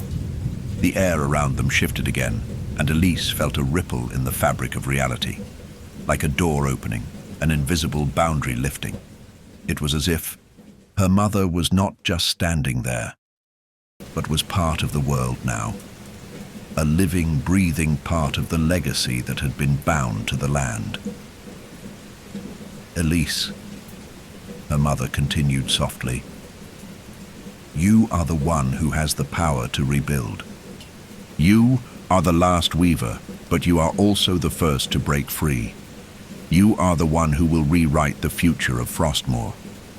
You have the strength to reshape this place, to give it the chance to heal." The weight of her words settled in Elise's chest, heavier than anything she had ever felt before. She looked around at the town, Frostmoor, which had been a symbol of the curse, of endless darkness. And now, it was a symbol of something else. It was a symbol of hope, but it wasn't going to be easy. There would be challenges. There would be obstacles, forces outside her control. But for the first time, Elise felt the strength to face them. She wasn't just fighting the curse anymore. She was fighting for the future of Frostmoor, for the future of her bloodline, and for her own future. Her mother's gaze softened. "We are the echoes of what came before, Elise. But you are the light that will guide them into a new world. It is your choice." The fog began to lift, the last of the mist, dissipating in the golden light of the setting sun. Elise looked out over the town, her heart steady, her breath slow, and for the first time in her life, she understood. The darkness had not been defeated. It had been transformed, reborn in her hands. And now, she would guide it. And with that, Elise stepped forward into the light, carrying with her the weight of her legacy and the hope for something new. The final breath of the evening sky swept through the trees, carrying with it the scent of wet earth and the quiet hum of a world that was beginning to heal. Elise stood at the edge of the town square, her feet planted firmly in the soil of Frostmoor, her eyes trained on the horizon as the last remnants of sunlight faded into twilight. There was no mist, no oppressive fog that clung to the streets like a living thing. The air felt clear, unburdened, as if the very land beneath her had sighed in relief, finally free from the suffocating grip of the curse that had bound it for so long. But beneath the calm, beneath the seeming peace, there was something else. A whisper in the air, a shifting presence just out of reach, something she couldn't quite name. It was not the curse, not the darkness that had shaped her family's past. No. This was something else, something she had not expected to find. After the fall of the shadows, the world around her felt too quiet. It was like standing on the edge of an unknown precipice, unsure whether the ground beneath her was solid or a mere illusion. Elise, her name. Her mother's voice, distant, yet close, seemed to float through the air, carried on the breeze like a fragile thread. Elise's chest tightened, her heart beating faster as the faint stirrings of something ancient and not entirely benign shifted within her. She turned sharply, her eyes scanning the darkening square, but she saw nothing. The air felt thick, charged with an unseen force that pressed in on her, as if the very atmosphere was holding its breath. Her hand brushed the stone of the bell tower, and as her fingers made contact, a pulse of energy rippled through her. It was familiar, but different. Colder, deeper, more ancient than anything she had ever felt before. The bell tower, once a symbol of the cursed town's unbroken rhythm, now felt like a living, breathing entity of its own. A relic, a reminder. And something more. Elise, listen, her mother's voice again. Closer this time. The words seemed to wrap themselves around her mind, pulling her deeper into a memory she had long buried. The land of Frostmoor, her bloodline, the endless cycle of suffering and rebirth that had bound them all together. It was all tied to the land itself, to the ancient forces that had shaped this place long before the Weavers had come into being. And now she stood on the precipice of something greater, something that neither she nor the people of Frostmoor fully understood. The land, the veil between the worlds, was thin here. It always had been. The curse had been a thinly veiled layer of suffering, yes, but underneath that layer was something far more profound. The connection between the world of the living and the world of the spirits. A force that existed beyond the tangible, beyond what she could see with her eyes. It was always there, lingering at the edges of perception. She had felt it before, on the day she arrived in Frostmoor, when the fog rolled in like a living thing, when the shadows danced at the edges of her vision. It had never truly left. And now, in the silence that hung heavy in the air, Elise understood. This was the true legacy of the Weavers. She wasn't just a part of the cycle. She was the bridge between the worlds, the living world and the world beyond. The curse had never truly been a curse at all. It had been a veil, a shroud that masked the deeper, darker truths of the land. The Weavers had always been keepers, not victims. They had been bound to protect the boundary, to keep the spirits, the ancient forces, at bay. And now that she had broken the cycle, the veil had thinned. Elise. The voice grew louder, more insistent. But this time, it was not her mother's voice. It was something else. 1,000 voices calling to her. The spirits. The ancient ones. The forces that had been held in check for centuries were waking up. Stirring, calling out to her. She could feel them now, like a pressure in her chest, like a sound just beyond hearing. The land was restless. The boundary was shifting. Elise, the voices whispered, growing louder still, until it felt as though the very air around her was filled with the echoes of 1,000 souls, 1,000 lives, 1,000 memories of a time long forgotten. Her heart began to race as she took a step back, her feet stumbling on the uneven cobblestones of the square. The ground beneath her seemed to quiver, like it was alive, like it was responding to the awakening of the spirits that had long been held at bay. Elise could feel the energy swirling around her, gathering in the air, in the earth, in the very bones of the town. She closed her eyes, taking a deep breath, as the cold chill of realization settled over her. The spirits, the forces that had once been bound to Frostmoor, had always been part of the town's fabric, part of the curse. But now, the veil that had separated them from the living was fading. The town had been a barrier, a buffer between two worlds, and she, Elise, was the one who had broken it. The power she had claimed, the darkness she had transformed, had brought this change. The curse had not been the final battle. The final battle was not one of blood or darkness, but of balance. She had broken the cycle, but now she had to face the consequences. She had set the spirits free, and with that, she had become the keeper, the mediator between the living and the dead. Elise. The voices now sounded benevolent, as if they were calling her with a purpose, with understanding. It was as if they were asking for her guidance. They were no longer the tormented spirits that had once been trapped in the curse. They were asking her to bring the balance, to weave together the worlds. Elise. She opened her eyes. The square was empty. The air around her was heavy with the weight of the spirits. The land was alive with their presence, their voices, their power. And standing in the middle of it all, Elise felt the full weight of her responsibility. She was no longer just the last of the weavers, she was the bridge, the keeper of the boundary. She stepped forward toward the bell tower, and as she did, she felt the pulse of the land beneath her feet, felt the spirits stirring around her, seeking her touch.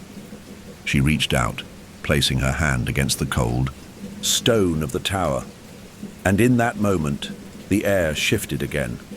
The veil between the worlds thinned further, and Elise knew that her journey was far from over. She had broken the cycle, but she had also awakened something far older, far more dangerous, and she was now its keeper. The whispers of the spirits filled the air, but this time there was no fear. There was only the promise of balance and the heavy weight of her new role. The veil between the worlds was no longer a barrier, and the legacy of the weavers had truly begun. The weight of the world seemed to press down on Elise as she stood before the bell tower. The air around her was thick, charged with the power of the spirits, with the force of the curse that had once bound her family. It was no longer a simple veil between the living and the dead. It was a connection, a bond, a responsibility that Elise now held. The spirits of the weavers, those lost, those trapped, those who had once been consumed by the curse, were calling to her. But there was something more, something deeper now, as if the very foundation of Frostmoor had shifted beneath her feet. The world around her hummed with energy, and she could feel it in her bones. The air tasted of something ancient, something old and unyielding. It wasn't just the spirits that lingered in this place anymore. It was the land itself. It had felt the curse lift, and in its wake, something new had taken root. Elise wasn't just a keeper now. She was a part of the land, a part of the force that governed it. The bell tower, once a symbol of the town's unbroken, cursed history, now felt like a living monument, a sentinel guarding the balance between worlds. The cracks that had once marred its surface were no longer just the marks of decay, but the signs of something reborn. Something that was waiting for her to make the final decision. Her eyes closed as she let the pulse of the town, of the land, of the spirits around her, wash over her. The last remnants of the darkness had been woven into the fabric of this place. But now, there was a choice before her, a choice that would determine not just the fate of Frostmoor, but the fate of the world she had uncovered. The spirits. The land, the curse. She had broken the cycle. She had shattered the chains of the past, but now she had to decide what to do with the power that remained. The spirits had been freed, but their presence was still tied to the land, to the very soil of Frostmoor. Their influence was woven into the heart of the town, and she could feel it tugging at her, a strange pull that was both comforting and terrifying. Elise. The voice echoed again, not just in her ears, but in her mind. It was Theo's voice, but it had changed. It had become something else, softer, gentler, yet filled with a deep, knowing sadness. You've broken the cycle, but now you must choose. You must decide. The whisper of the wind shifted, and Elise opened her eyes. Before her stood a figure, her mother, not as she had last seen her, but as a vision, a reflection of the woman she had once been, before the curse had claimed. Her mother's eyes were filled with quiet understanding, filled with the knowledge that she had passed on the responsibility to Elise. But she was not here to guide her anymore. She was here to let her choose. You've always known this day would come, her mother said, her voice soft, gentle yet unwavering. The land has been bound to the weavers for generations, and now the weight of that legacy rests on you. Elise's chest tightened as she tried to find the right words. The power, the legacy, had never been a burden she'd asked for. It had been thrust upon her, and she had carried it, fought it, but now it was hers to command. She had broken the chains of the curse, but she hadn't freed herself entirely. Not yet. Everything I've done, it's brought me here, Elise whispered, her voice shaking. But I don't know what to do now. The spirits, they're free, but the land, it's still tied to them. The curse isn't gone, it's changed. Her mother's gaze softened, and she nodded as if she had already known what Elise was thinking. The curse is a part of the land, a part of you. The veil has thinned, Elise, but it is not fully gone. You must decide whether to close it completely or to keep it open, to guard it. You are the keeper now, but the choice is yours. You can seal the veil, cast the spirits back, and leave this place to heal. Or, Elise's heart skipped a beat as she looked at her mother, unsure of what she was about to hear. Or, her mother continued, you can let the spirits return to this world. You can let them walk among the living once again. They are no longer bound by the curse, but they still carry the weight of it. They still need a guide. They still need someone to lead them. Elise took a step back, her mind reeling. She had never expected this. She had thought, perhaps foolishly, that by breaking the cycle she had won, that she had freed Frostmoor from the curse's grip. But now, as she stood in the twilight of this strange, shifting world, she understood the terrible responsibility she now held. Once you make this choice, her mother said softly, there will be no turning back. The spirits will either be sealed away forever, or they will be free to walk among us. They will guide the living, or they will become lost. The weight of her mother's words hung in the air like a stone. Elise's heart pounded in her chest as she thought of the spirits she had freed, of the voices that had called to her. Some of them had been lost, wandering, trapped by the curse. But others had waited, had wanted to return. The land had been their prison. They had been bound to it for so long that they no longer remembered what it was like to be free. But she also understood the danger. The land was thin. The veil between the worlds was fragile, and while she could feel the pull of the spirits, she knew it wasn't something she could control forever. It would be a risk to the very fabric of life in Frostmoor. To keep the veil open was to invite the unknown, to invite the spirits to return, not just as guides, but as living forces in a world that was already fragile. The choice pressed down on her, like the weight of the world. She had already broken the cycle, shattered the chains that had bound her bloodline, but the true test was still ahead of her. She took a deep breath, her eyes closing as the wind swept through the square. The voices of the spirits filled her mind, their presence swirling around her like an endless dance of light and shadow. They were calling to her, asking her to lead them, to be their guide in a world that was no longer ruled by the curse. But was that truly the path she wanted to take? Elise, her mother's voice whispered again, soft but firm. The choice is yours. You have the power to shape this world, to shape your future. But with that power comes a cost. The world will change, and so will you. Her heart pounded as she looked up at the bell tower, the looming symbol of everything that had come before. The choice was before her. Seal the veil, close the portal between the worlds, and allow Frostmoor to heal.